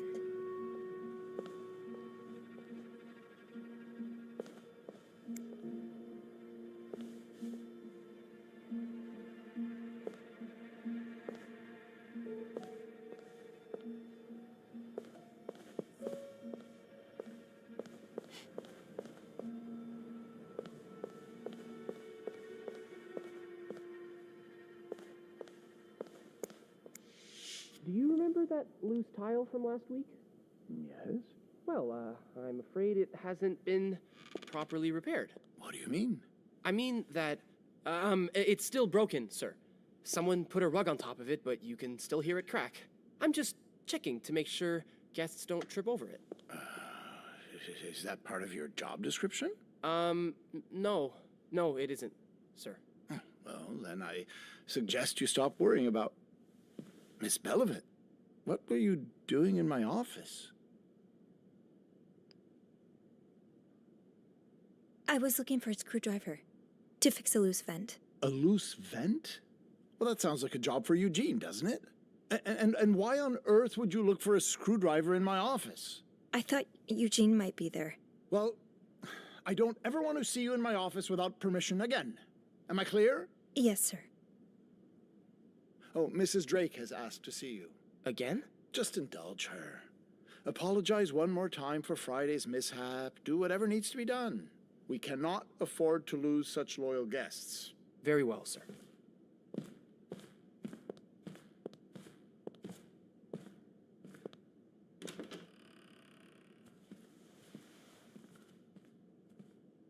Whew. I think my heart stopped beating there for a moment. Yeah, me too. But at least I found what I was looking for. Perfect. Now, I should probably get to it before you-know-who comes out of his office again. Keep me posted.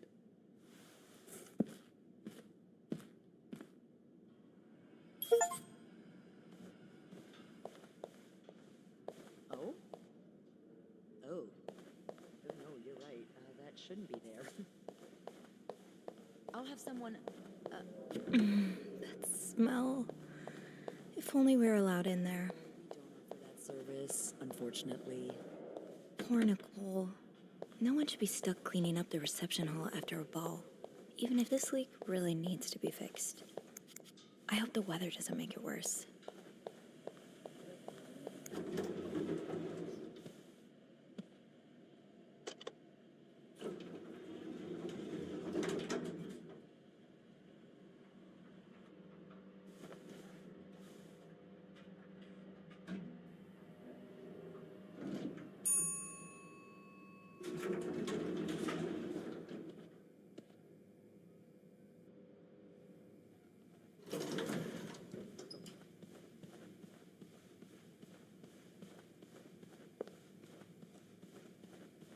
Oh, I guess I'm free to disturb room 508 now. But that's where Bernard and Linda were. Ew.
Meet me tonight in my room. Michael will be sleeping.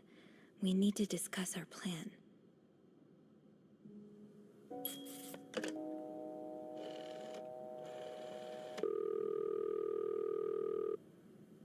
Clarrington Hotel reception desk. Andrew speaking.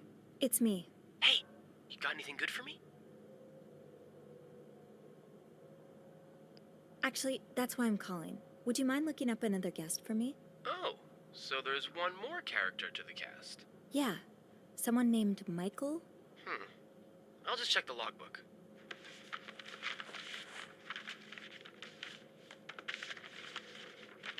By the way, how'd you get that name? I found another message written in secret code. It says, "Meet me tonight in my room. Michael will be sleeping. We need to discuss our plan." Is Michael another husband? Maybe. Well, there's one staying in room 507. Mrs. Beaumont's room? But she doesn't have a husband. She's here alone with... Oh! Michael must be her son. I got him some extra blankets the other day so he could build a fort. That's really nice of you. So, Mrs. Beaumont is linked to the cruises, huh? I have a feeling we may be approaching the climax of this story. I guess I should go have a look at 507, but it's not on my list. There's a do not disturb sign on the door. How about I call up there? You know, to make sure no one's home. Good idea. Just a sec.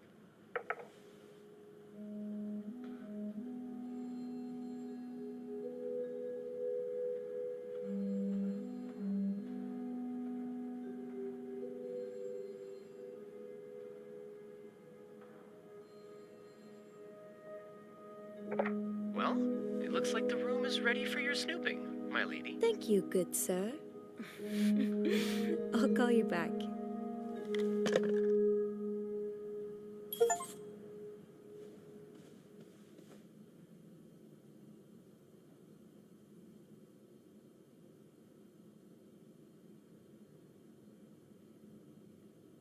Looks like I'm headed to room 507.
Mr. Cruz, huh?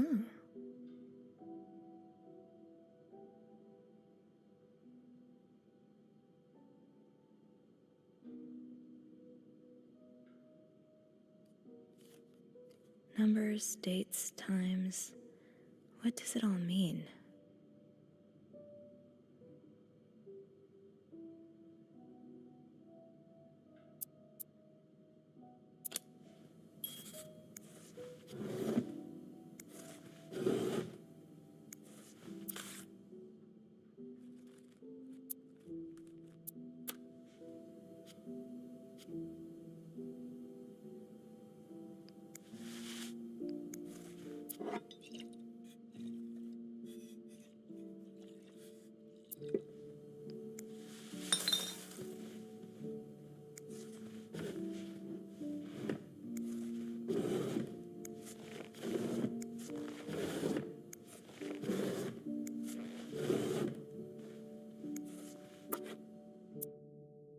You almost look like Marcella.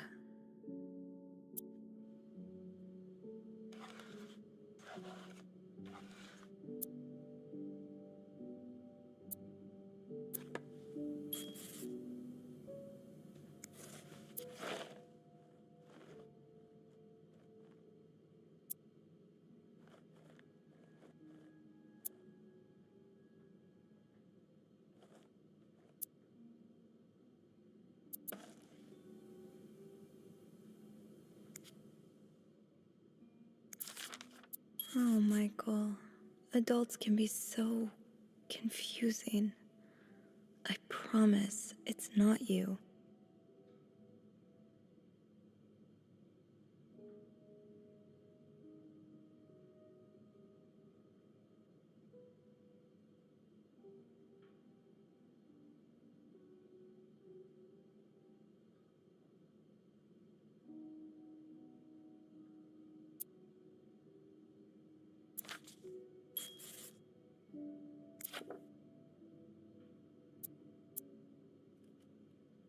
So you were eager to set up a meeting, but didn't want anyone noticing.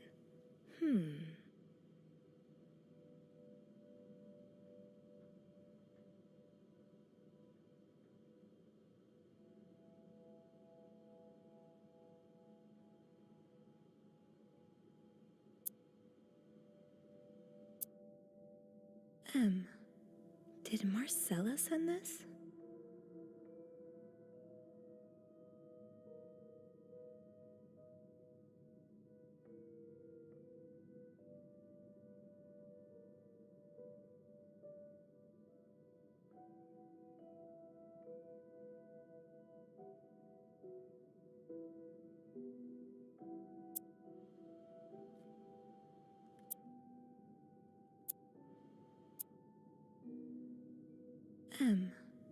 Did Marcella send this?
Funny how some games really stand the test of time. I used to play this with Mom all the time. Funny how some games really stand the test of time. I used to play this with Mom. Sounds like this is from your school days, but the name of the sender is smudged. Aha! Keys are Snoop's best friend.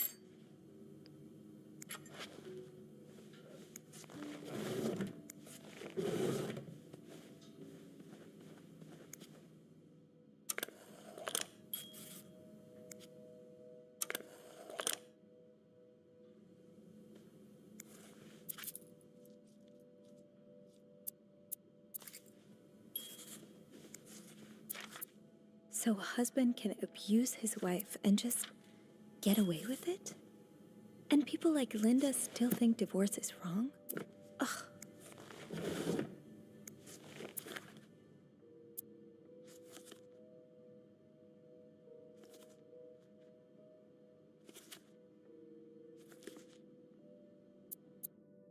Bridget Boswell.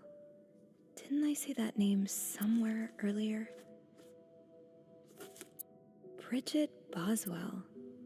Didn't I see that name somewhere earlier? Funny how some games really stand the test of time. I used to play this with Mom all the time. Aw, that's so sweet. I didn't do much, but I'm glad it meant something to you.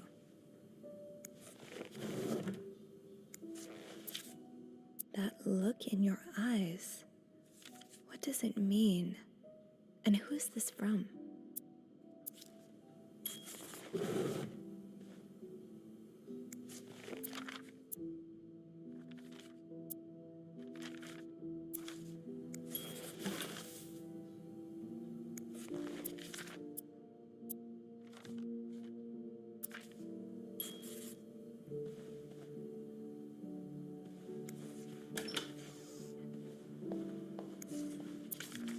He's all but outright threatening you.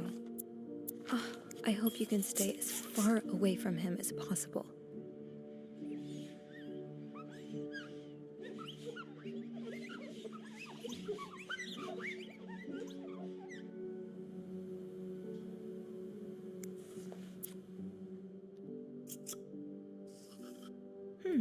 A lovely shade of lipstick.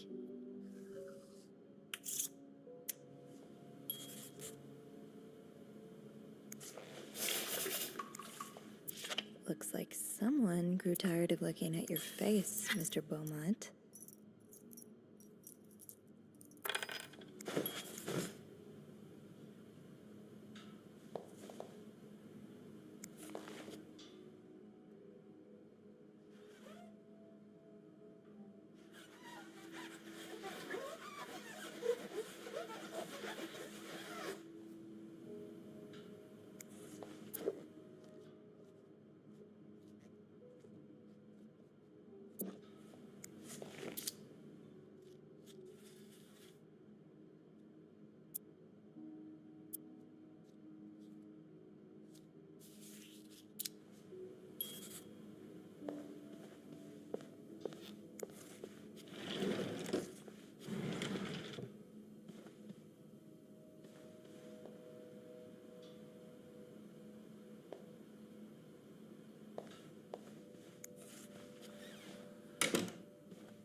Funny how some games really stand the test of time.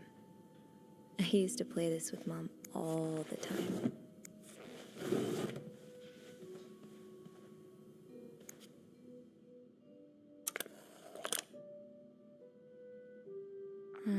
I'll need another key to unlock this. Haven't I seen one just like this somewhere? That key looks so familiar. Why do I associate it with room 505?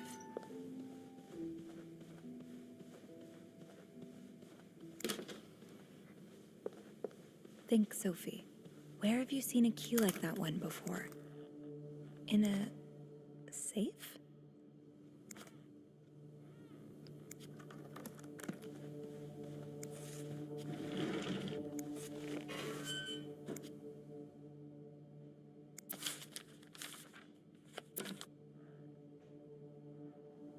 That key looks so familiar.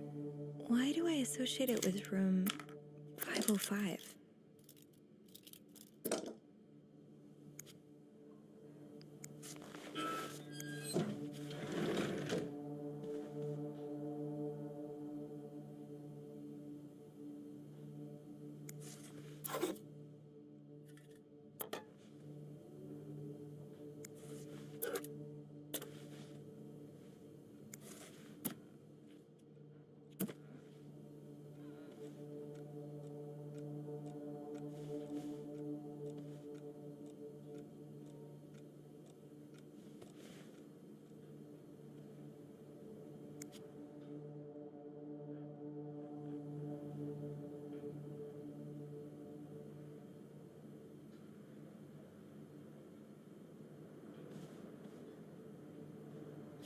I don't think I'll need this again.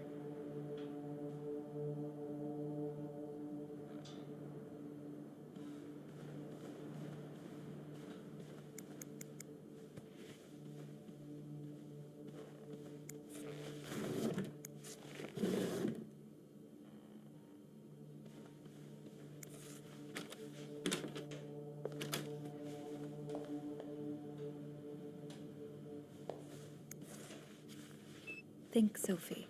Where have you seen a key like that one before? In a safe?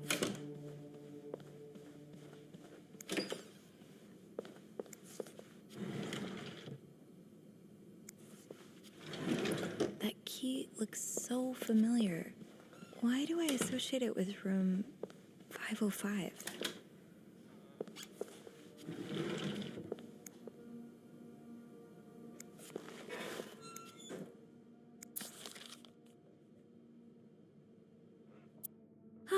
There you are. With Marcella. God knows where she is.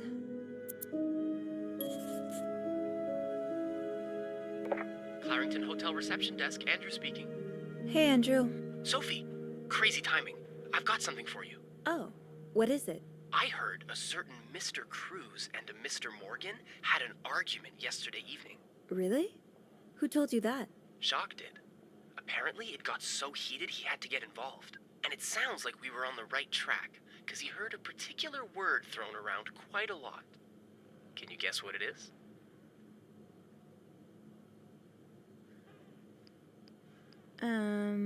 Cowabunga? Yes, exactly. Really? No, I'm just kidding. It's affair. Affair? How bad was the fight? I think Jacques got in the middle of it before it got too intense, but he said Mr. Cruz looked like he was about to kill Mr. Morgan. So Mrs. Cruz must be having an affair with him, right? And her husband found out? Maybe, but that doesn't explain Mrs. Beaumont's involvement with Mrs. Cruz. What do you mean? I found a chest in room 507. I think it can only be opened by turning 2 keys at once.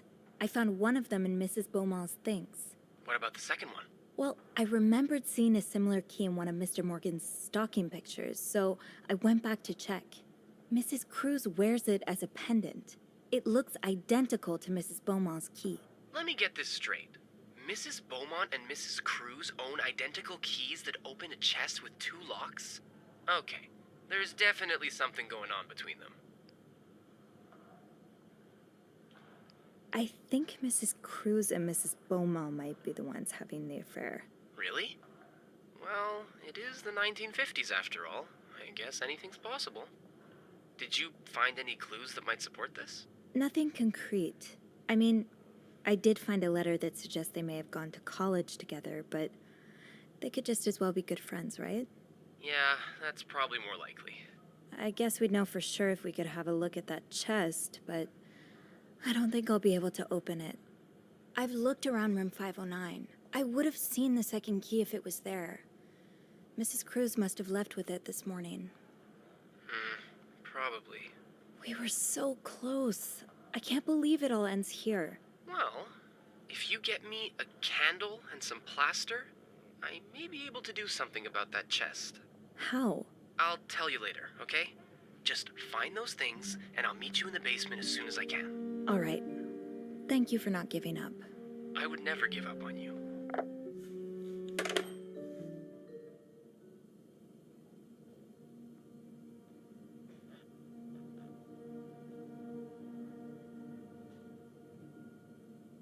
Plaster and candles. Well, half the hotel's under renovation. I should be able to find plaster somewhere around here.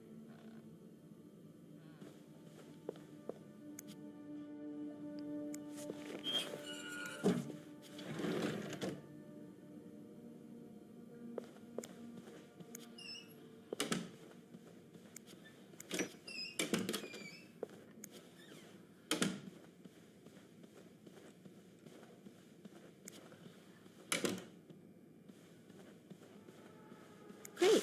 This takes care of half of this little scavenger hunt. As for the candles, doesn't Rebecca keep some in her locker downstairs?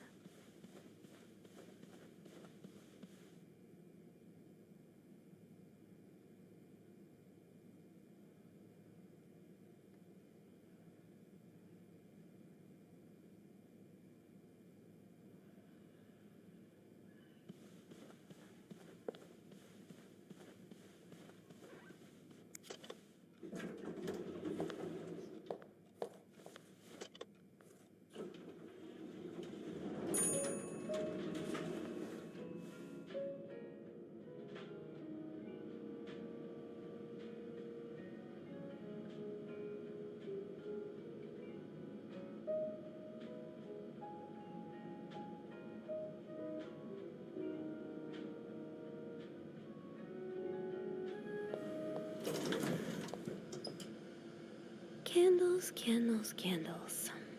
I think Rebecca keeps a stash of them, but where?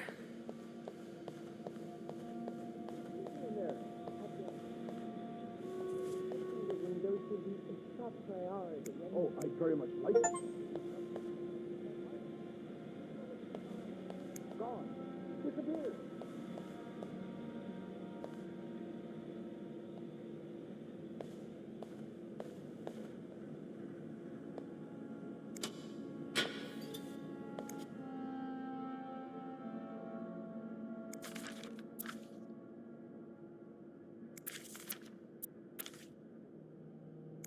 So you do have a stash of candles, but where is it?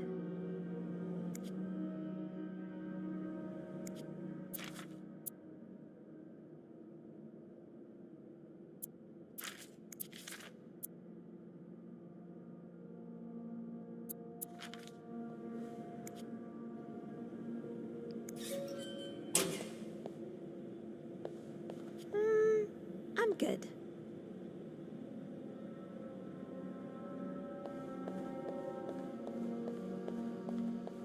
Oh, right. My keys are still in the break room.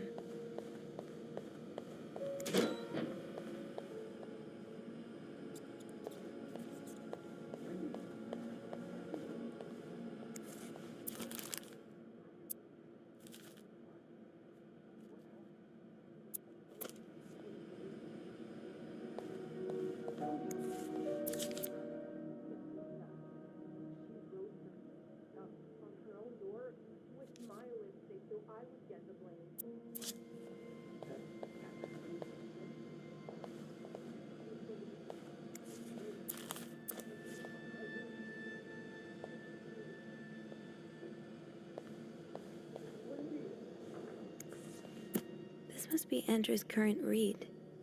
Or one of them, anyway. Don't worry, Gossiper. I'm coming back to you. Gotta hold on to these tight.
Now's tempting, but every penny adds up, Sophie. Maybe Bobby took some candles from Rebecca already.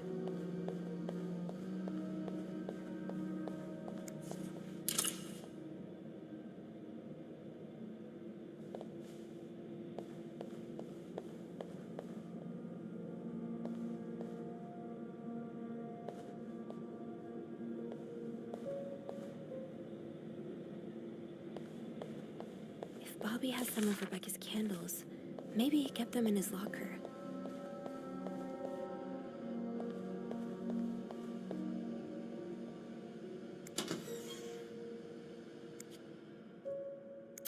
No candles, but this looks like the laundry room.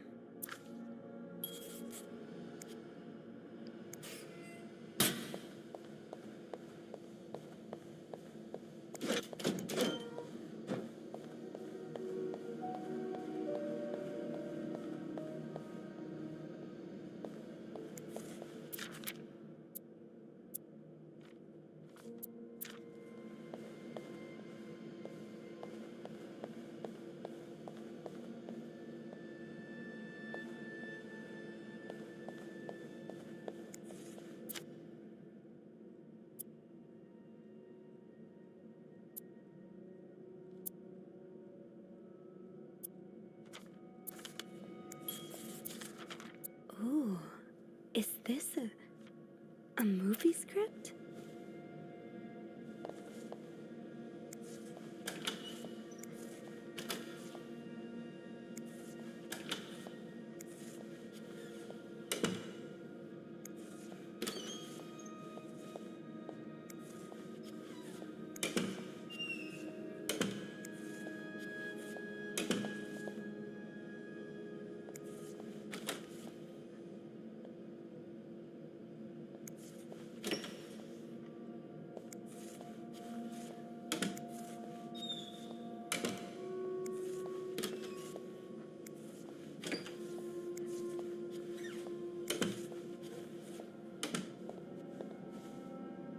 It would make sense for Rebecca to keep her candles by her workstation.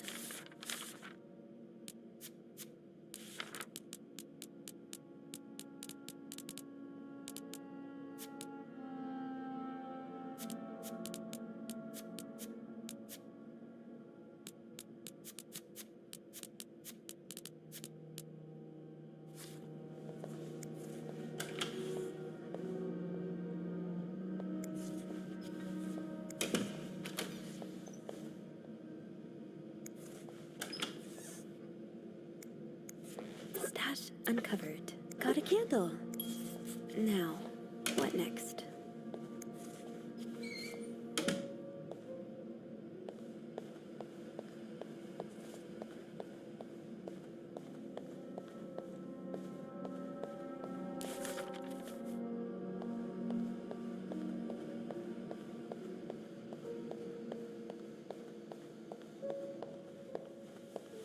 There you are. I'm not sure I understand what the plan is here. Well, I remember reading a spy novel, I can't remember the title, it wasn't that good, in which they used wax and plaster to make a key mold. I'm thinking we could do the same. Are you sure it's gonna work? Sure? No. In the novel, they used a special kind of wax, not candle wax. But I think it's worth a shot. Yeah, you're right. So let's do this, shall we?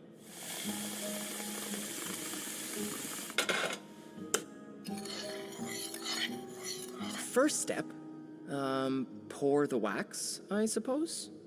Careful though, the pot's probably hot.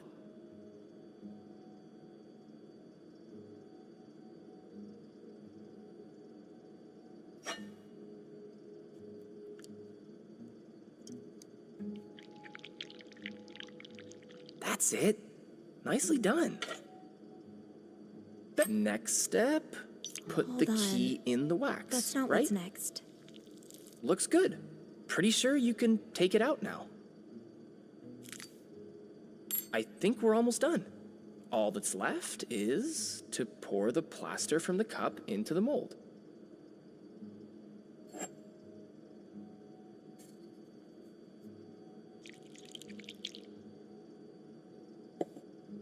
Good job. So now we wait until it's dry, I guess. How long do you think it's gonna take? A few minutes, probably. We can poke it every now and then to check. I bet you didn't think you'd be making a plaster key today, huh? No. But I like it. I feel like I'm in one of those novels I spend my days reading. What have you been reading lately? That's your book there, isn't it? Yeah, it's a play by Agatha Christie, Witness for the Prosecution. What's it about? It's the story of a lawyer who takes on the case of a man accused of murdering an old widow. There's strong evidence against him, but the lawyer is convinced of his innocence. Sounds interesting. Yeah. Actually, there's a film adaptation of it playing at the theater right now.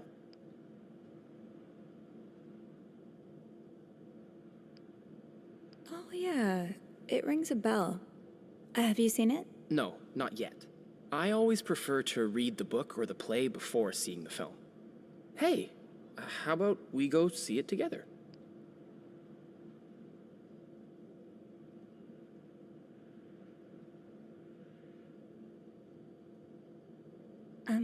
I don't think I can right now. I'm just too busy with work and my mom and... Oh, I forgot about that. She's sick, isn't she? Is she doing all right? Yeah, she's okay. She just needs a lot of help with, you know, the house and the bills and everything. It's really nice of you to take care of her like that. Oh, look. I think our key double is dry and ready to go. I can't believe it worked. I could not have done this without you. Well, I'm glad I was able to be of some help. I should get back upstairs, though. I've been gone far too long already. Let me know how it goes with the key. Oh, and you should probably be careful when you turn it. Otherwise, it could break inside the lock. Yeah, I'll be careful. Thank you for everything. You're welcome, Sophie.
I've got 2 keys. Now, let's test them out.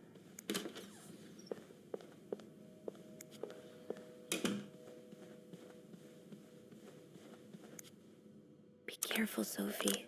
You don't want this key to break.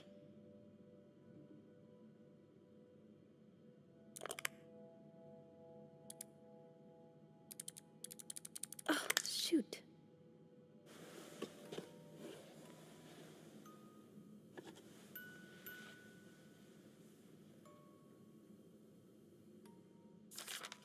Unlike my favorite bar, this one was black. Her alliterative name will surely take you back.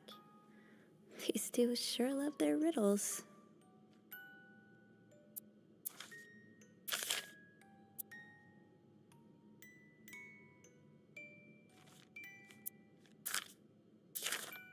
Huh. Marcella invited you to the movies. Let me guess. You said yes.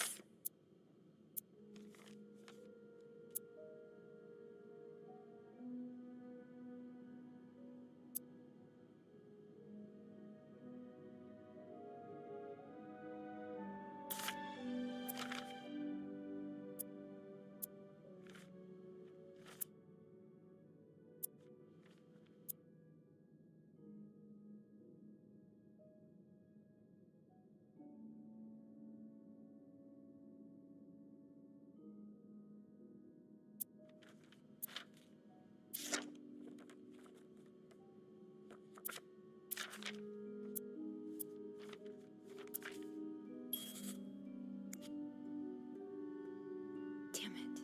It's stuck.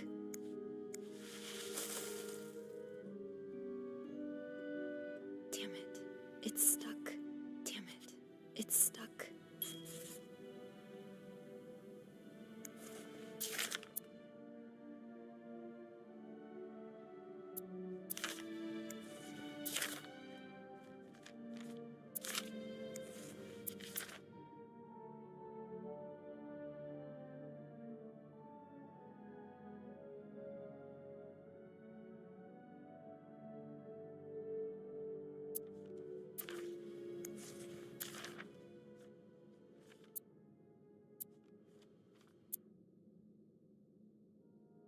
Doris Day. That's an alliteration, isn't it? Doris. I-S.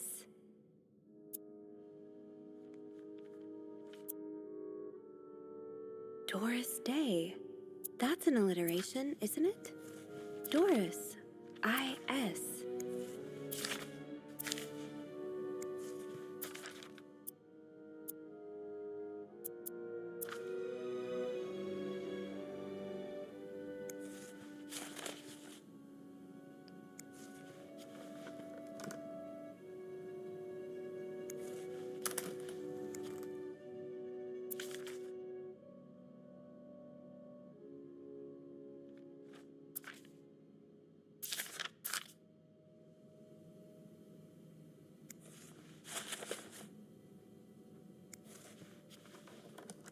That riddle's a toughie. Maybe I need a fresh pair of eyes on it.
There's no shame in asking for help, Sophie.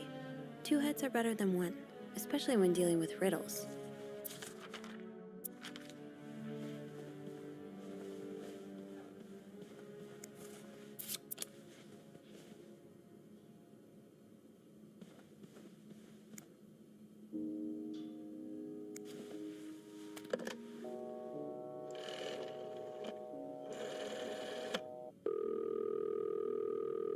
Clarington Hotel reception desk. Andrew speaking. Hey, Andrew. Got a minute? Of course. I opened the chest in room 507. Huh. It worked. Yeah, well, the key did break inside the lock. I hope this won't lead back to us. If it does, we can blame it on Beth. So, what's in the chest? A riddle. A riddle? I think it was written by Mrs. Beaumont for Mrs. Cruz. And I think the answer will give me the combination for a case I found in room 509. I could use your help with it, though. That's awesome. I love riddles. Tell me, which part's causing you trouble?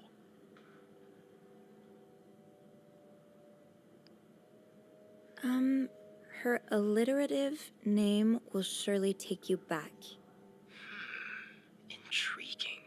Yeah, I'm not sure what alliterative means. Oh, it's a series of words that start with the same sound or letters. Like perpetual peril. Does that help you? A little bit. It could mean a lot of things, though. You should look for a name and surname that start with the same letter. And I think the take you back part is a clue as well. It sounds familiar. Maybe it's a quote from a book or lyrics from a song. If that's the case, you should look for writers or singers' names. All right. Yeah, that'll narrow my search. You're much better at riddles than I am. And you're much better at snooping, so we complete each other. Is there anything else? Here's another one. Unlike my favorite bar, this one was black. Do you know what this could mean? This really isn't my area of expertise. Hey, Beth, you know bars, right? Well, not all of them. What about one that has a color in its name? Like the Orange Chair or the Blue Lagoon or something? Well, there's the White Cat, but I don't think that's your crowd. Oh, it's not for me, but thanks. Did you get that, Sophie? Yeah, I did. I think I can manage from here. Of course you can. You're a quick one. Anything else I can help you with? No, that's all. Thank you. My pleasure. I'm just glad I could finally put my riddle-solving skills to good use. Call me when you've opened that case. You know I will.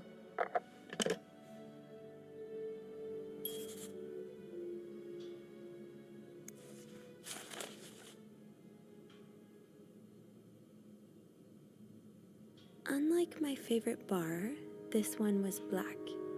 Her alliterative name will surely take you back. These two sure love their riddles.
Unlike my favorite bar, this one was black.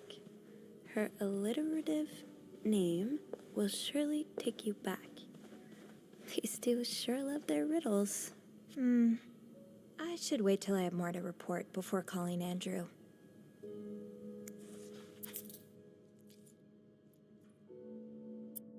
A cat named Greta. G.R.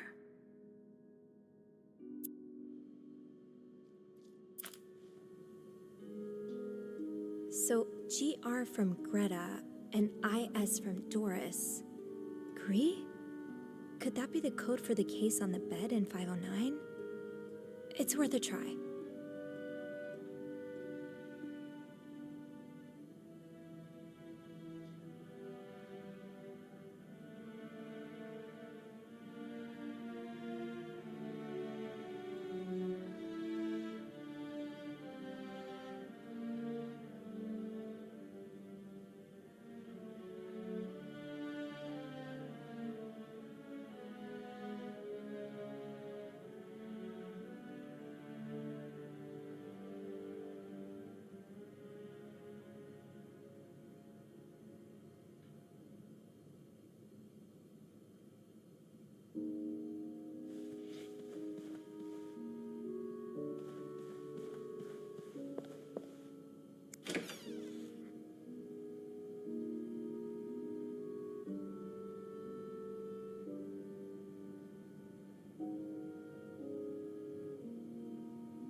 That novelist, Bridget Boswell, is actually you, Marcella?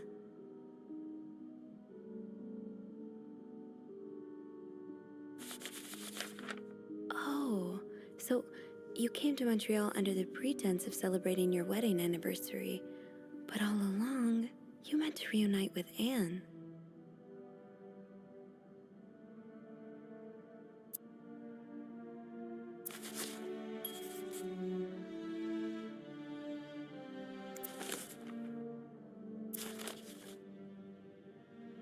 There's a lot of stuff in here.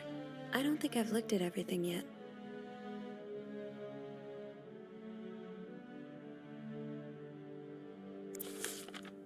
There's a lot of stuff. After all this, turns out you're a fan of Bridget? Of Marcella? That's a lot, sweet. An advance on my salary. Oh, Lindsay's a man. Yeah, I guess it was presumptuous of me to think otherwise. Oh, Lindsay's a man. Yeah, I guess it was presumptuous of me to think otherwise.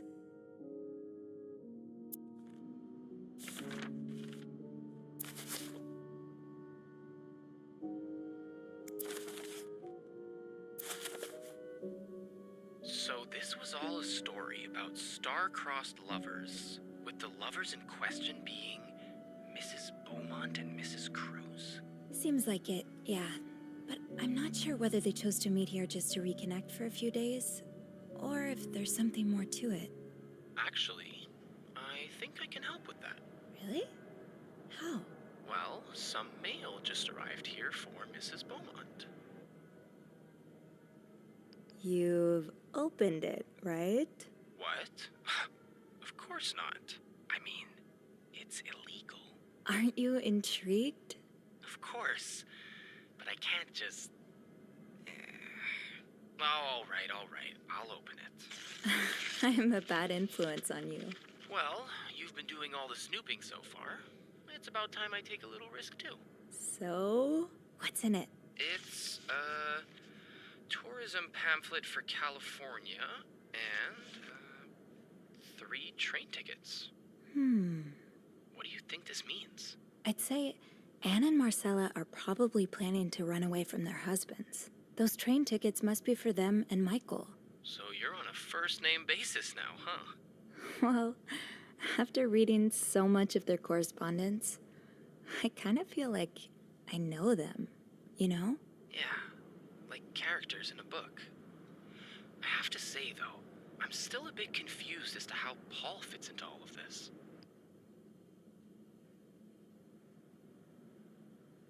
I'm not sure exactly. I'd say Hector hired him to find out about his wife's affair, which would explain why the two of them argued last night, but... Well, I think Marcella's the one who hired him. Plus, it seems he's a fan of her novels, so I'm confused. Yeah, it is very puzzling. And why did he have those pictures of you? We'll probably never know. I think the trail ends here. I guess investigations in real life always have some loose ends. I was kinda hoping we'd have this big third act reveal, to be honest.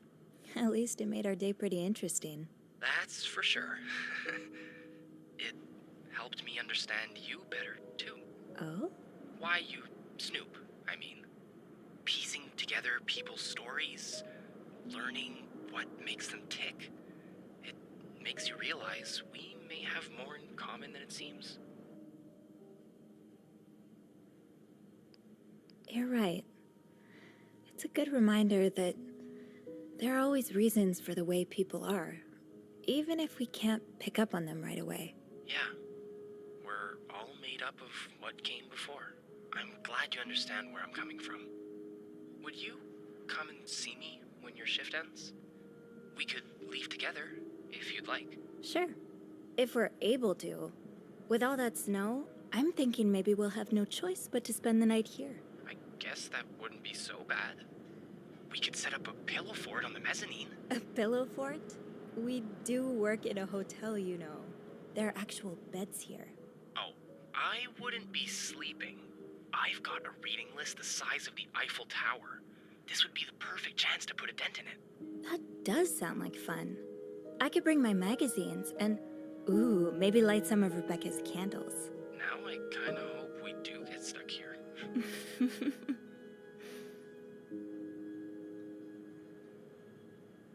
I just have to finish my tasks for the day, and then I can leave.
Mr. Cruz?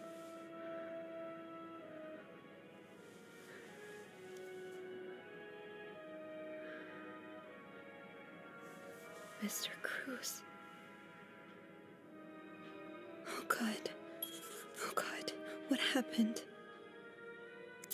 Mr. Cruz's life insurance policy. Why did he have this on him? Marcella? Okay, let's not jump to conclusions.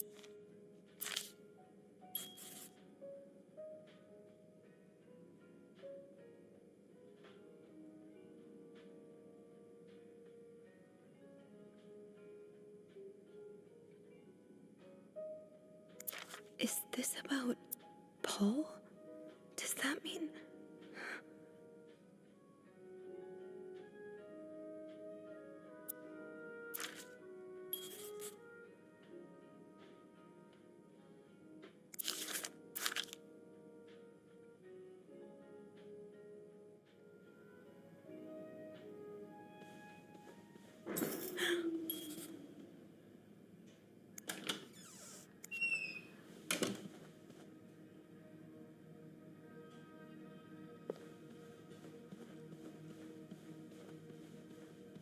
Hello? Is anyone in? Hello?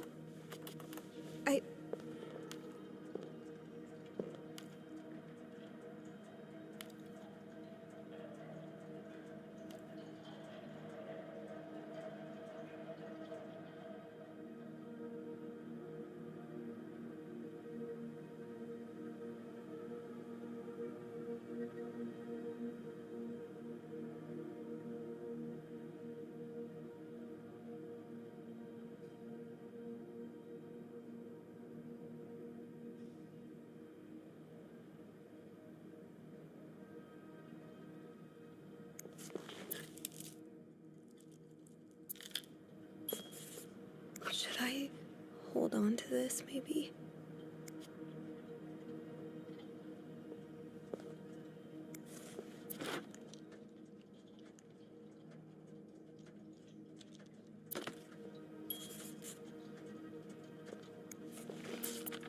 Oh, so Paul's work with Marcella was to follow her around like a private investigator. He followed Marcella to Montreal even though she was done with her. Poor Paul.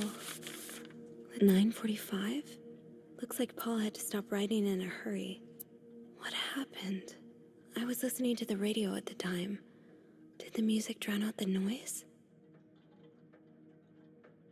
Looks like Paul had to stop writing in a hurry.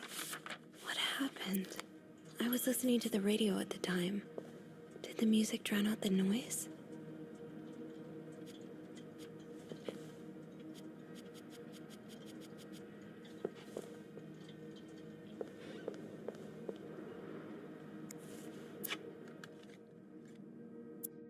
A, B, and Beaumont.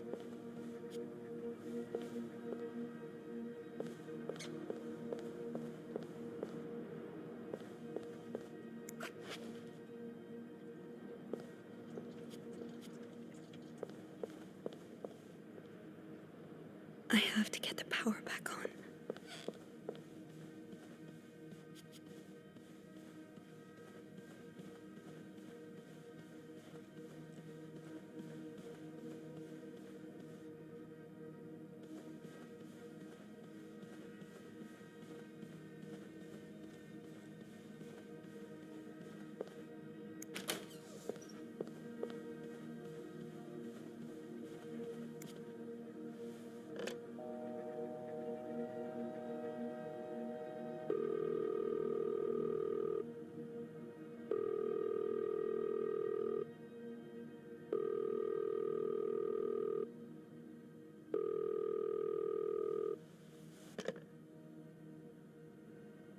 No answer.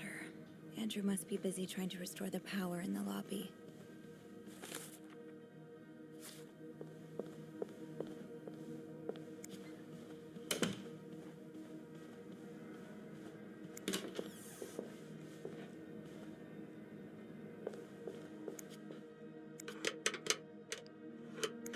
It's too big. That worked, thank God. Now, to get the power back. How did this end up here? Not much use without the rest of the code. Eugene, what I would give to have you with me right now. Your note will have to make do.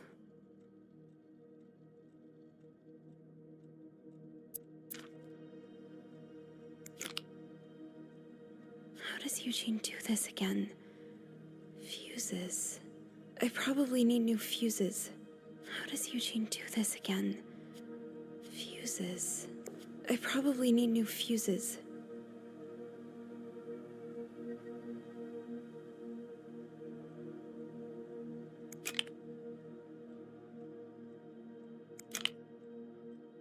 How does Eugene do this again? Fuses. I probably need new fuses. No power. I think I need to change all of the blown fuses. How does Eugene do this again? Fuses. I probably... Yes, this is what I need.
Is there anything I've forgotten?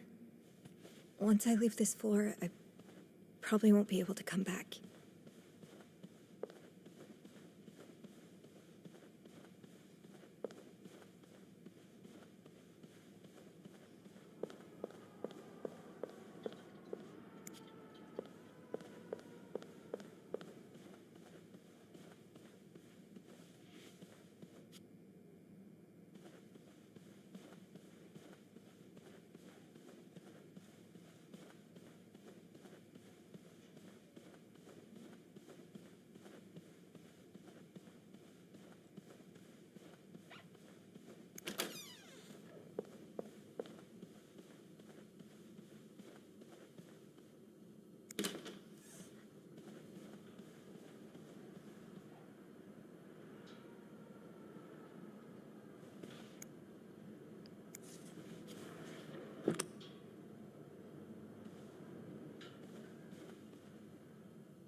Power's back.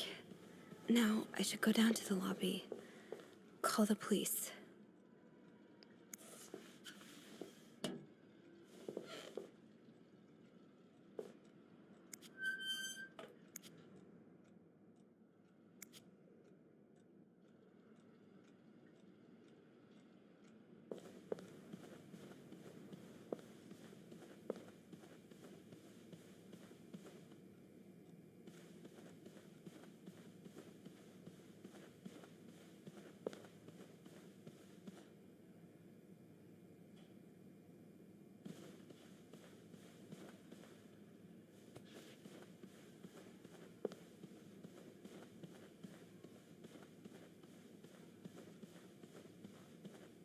I have to contact the police. I should be able to call from the front desk.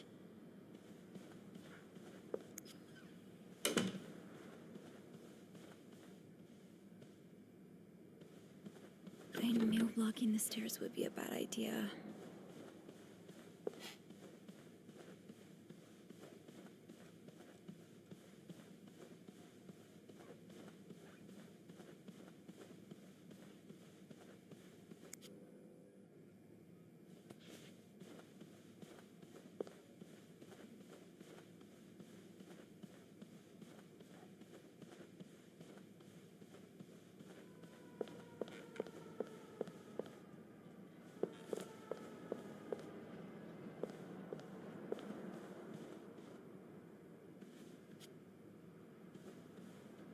power's back. Now I should go down to the lobby. Call the police.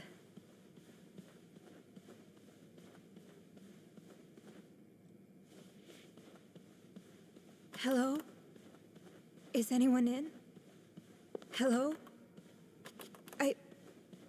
I need help.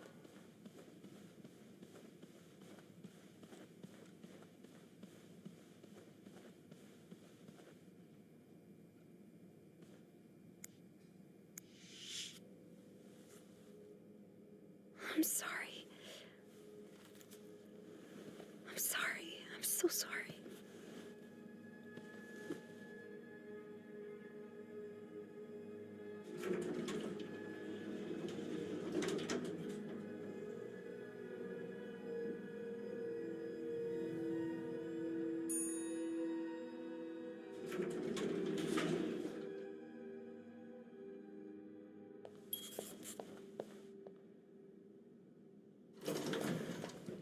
Phone.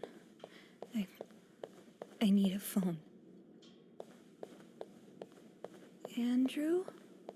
Where is everyone?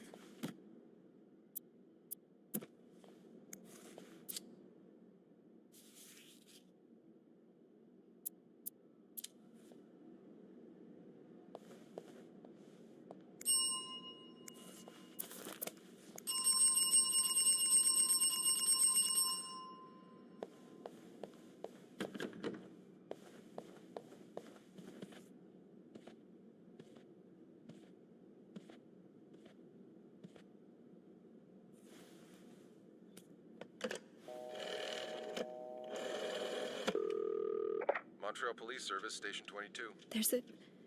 There's a man dead. He's been murdered. I need the police.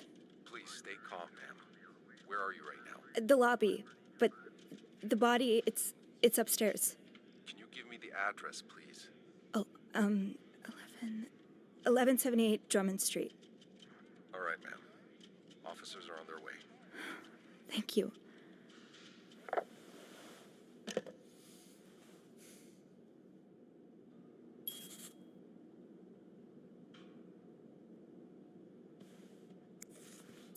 So Anne and Marcella really are planning to run off together. Was what happened to Hector part of their plan? Is this the brochure Andrew was talking about?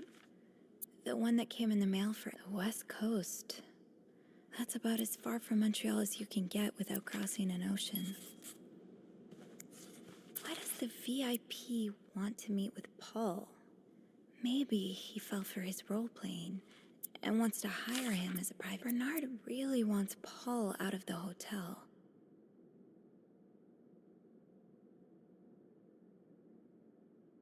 Okay, I can see how this could make Paul look bad. But it's obvious Bernard cares more about the hotel's reputation than the guests' well-being. Okay, I can see how this could make Paul look bad. But it's obvious Bernard cares more about the hotel's reputation than the guests' well-being.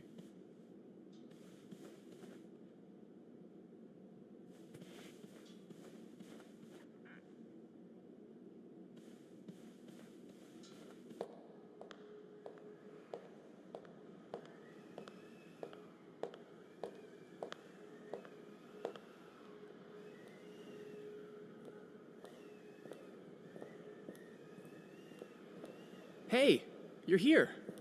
I've tried restoring the power, but I think Eugene's the only one with the key to the fuse box, and Sophie? Don't worry, I'll find a way to bring the lights back on. Hey, you look a bit pale. Is everything okay? I found Mr. Cruz. Hector. He's back? How's he taking that whole thing with his wife? You don't understand. I found his body. He's dead, Andrew. Jesus. Maybe you need to sit down, huh?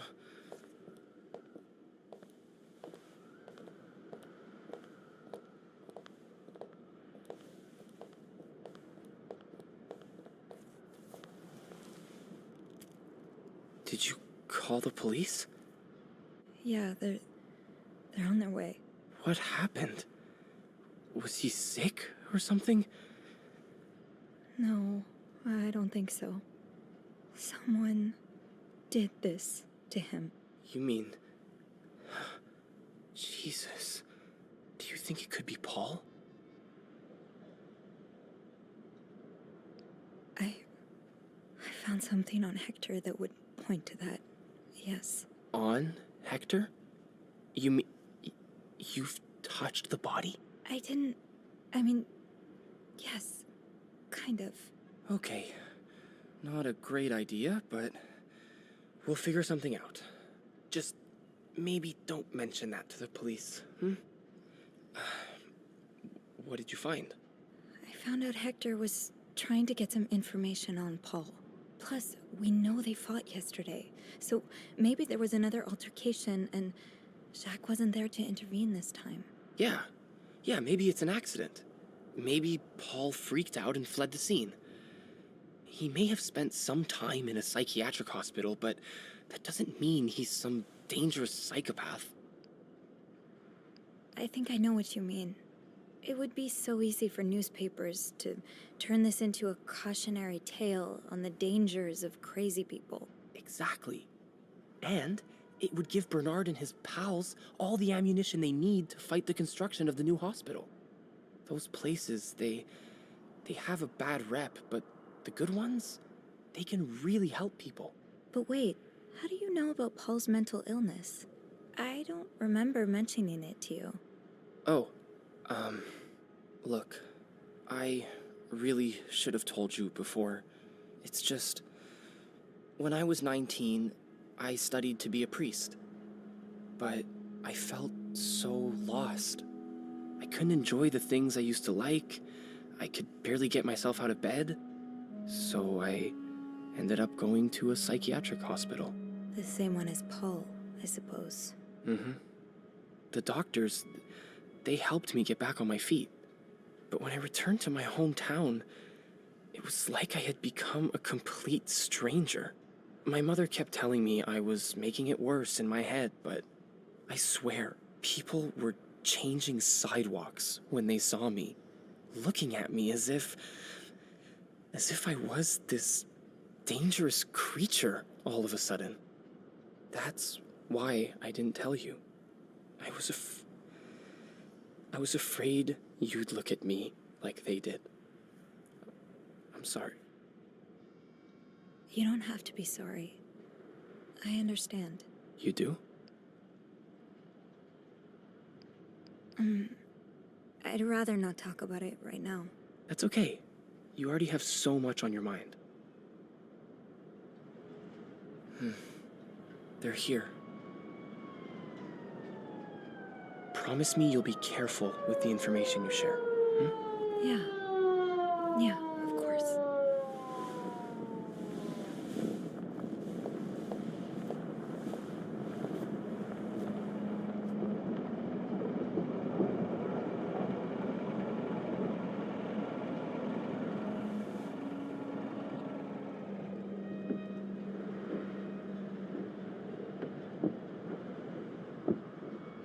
Miss Roy?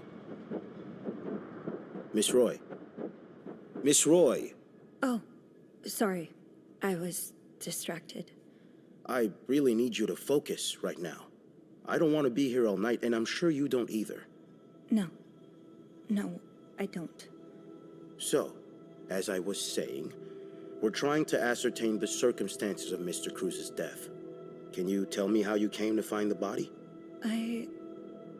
I was cleaning room 509 when I heard the elevator bell ring. Again and again and again. I thought maybe a child was playing with the doors, so I went out in the corridor, and that's when I saw him. All the blood and... Why was the elevator bell ringing? I'm sorry? You said you heard the elevator bell ring. Why was it ringing? I assume it wasn't a child after all.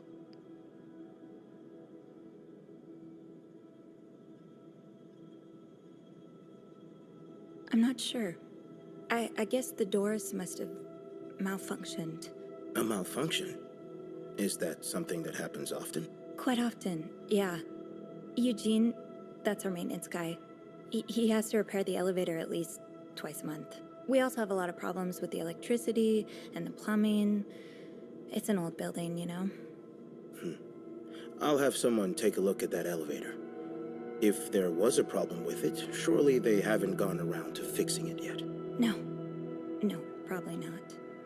So, what did you do when you found the body? I checked if he was still alive. How?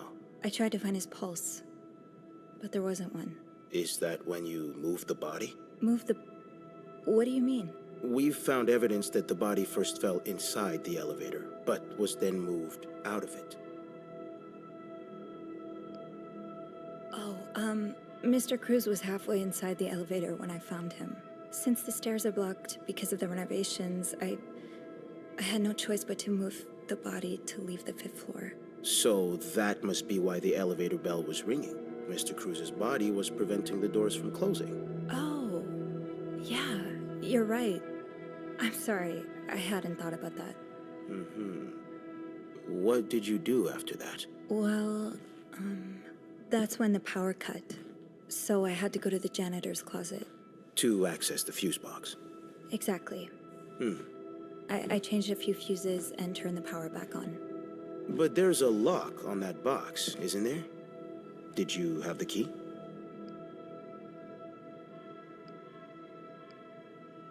No, I didn't. Only Eugene does. But the box wasn't locked. Isn't that unusual? Well, maybe Eugene forgot to lock it last time he used it. Or maybe someone tampered with it. Did you go near the ice machine at any point today? Yes, I did. To get an ice pick. An ice pick? What did you need it for? Oh, right. I was confused before. The fuse box was locked. That's why I needed the ice pick, to open it. Miss Roy, you do realize this isn't the time or place to be confusing details, don't you? Apart from the ice pick, did you touch anything near the ice machine?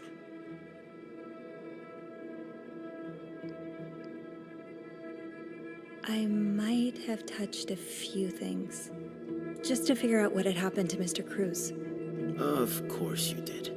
Why so many witnesses can't help but compromise the evidence is just beyond me. Anyway, what did you do after restoring the power? I took the elevator down to the lobby. That's where I called the police. Do you remember what you said to the operator? The exact words. No, I'm afraid I don't. You said, there's a man dead. He's been murdered. That's possible. What makes you so sure it was murder?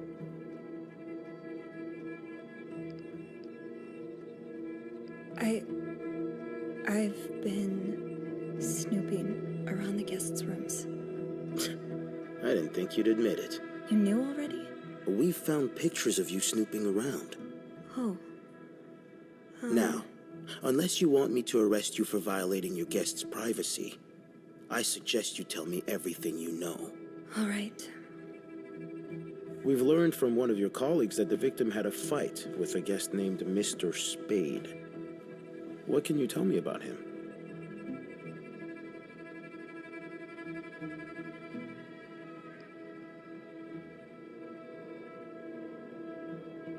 He spent some time in a psychiatric hospital after the war. That's when he got into Mrs. Cruz's novels, and they really helped him. Yes, I already know about his time in a madhouse. They called the place and they painted quite the picture of him. Did you ever see him display odd behavior in or around the hotel? No. I mean, we've all got our little quirks, don't we? Did he seem obsessed with Mrs. Cruz? A little, maybe, but... Obsessed enough to kill her husband? No, nothing like that. We all have our obsessions. Me, for instance. I'm obsessed with celebrities and gossip magazines, and... You don't seem to understand, Miss Roy. Mr. Spade is not like you and me. He may look like us, but he's not. He's dangerous and needs to be taken off the streets. So tell me, did you ever see him be violent or aggressive?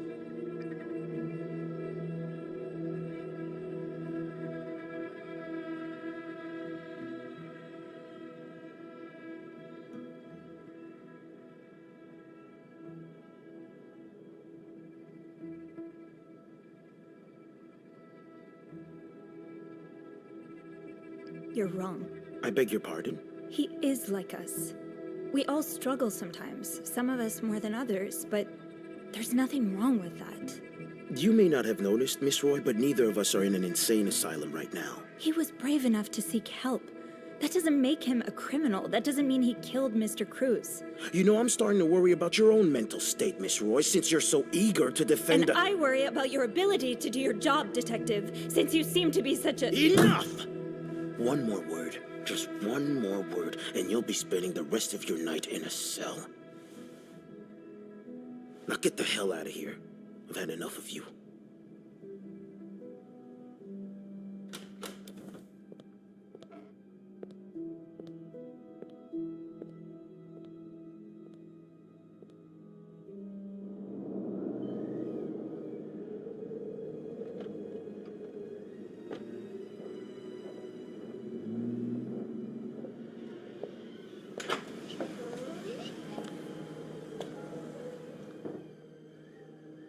Bernard was strangely chipper on the phone.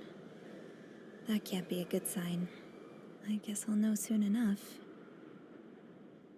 Let's go see what Bernard wants. The atmosphere is so different in here. It'll probably be a while before the hotel reopens. I'll go empty my locker. Andrew, Hey, are you okay? I've just been fired. What? No, It's okay. I just need some time to process it. I'll be on the mezzanine if you want to join me afterwards. yeah. Yeah, okay.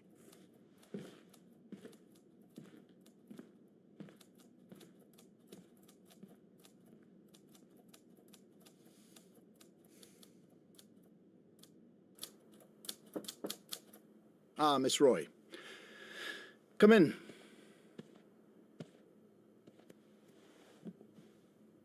I suppose you know why you're here?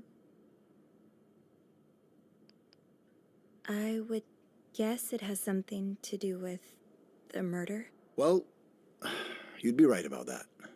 We've been getting a lot of press lately, and not the good kind. I wouldn't expect you to understand the position I'm in, but I assure you, it's quite uncomfortable. To have one's life's work blown away like that. All thanks to some sexual deviance and a nut job. It's obvious to me now that I haven't been firm enough. For guests of such morals to be comfortable booking a few nights here and committing such a horrid act? Things need to change. This means elevating our standards to the highest possible level, and it starts with the people working here. It starts with you. With me? Yes. From what I've heard, you've been quite the exemplary maid lately.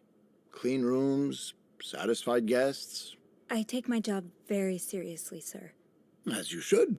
I had planned to give this month's Employee of the Month title to Wendy, but since she's no longer with us, I'm thinking of giving it to you instead.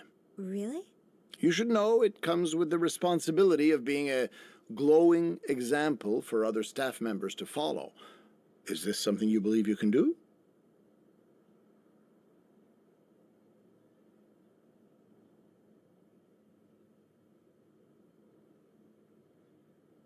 An example?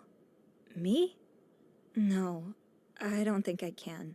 Oh, well, that's a shame. I've heard this month's reward from Weston's will be quite nice. Well, I'm sure one of your colleagues will be more than happy to have it. That'll be all.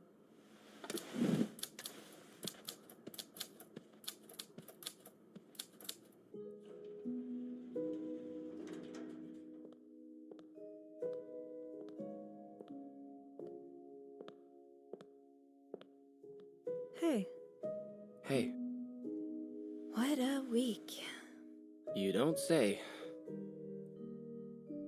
So what did Bernard want with you? He offered me the Employee of the Month title. That's great. Congratulations. It's too bad I won't be there when you get your reward, though. Actually, I told him I didn't want it. You did? I did. The reward would have been nice, but it's not worth selling my soul to the devil. Well, I appreciate your integrity, and the fact that you still have a soul.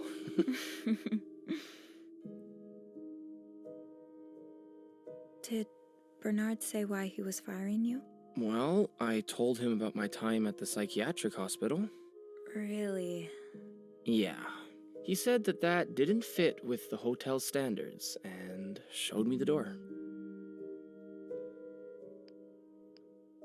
Well, I'm not one bit worried about you. I know you'll be just fine. Yeah. Hopefully I will be.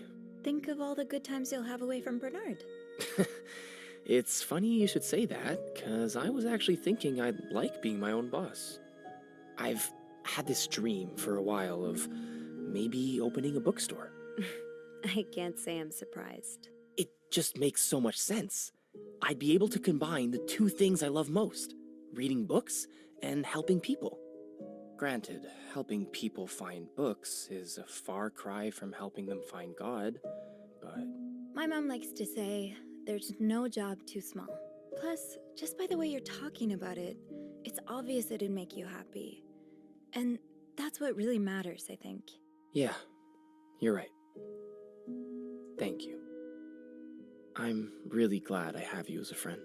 Me too.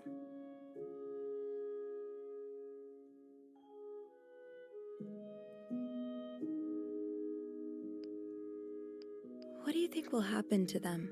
Who? Sorry, my mind wanders sometimes. I meant Paul, Anne, and Marcella. Do you think they'll be released? What do you think?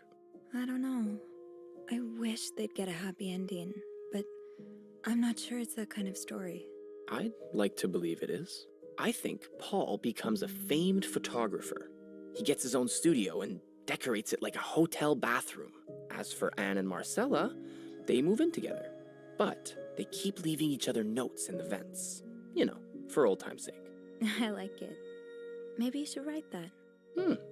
Maybe I will.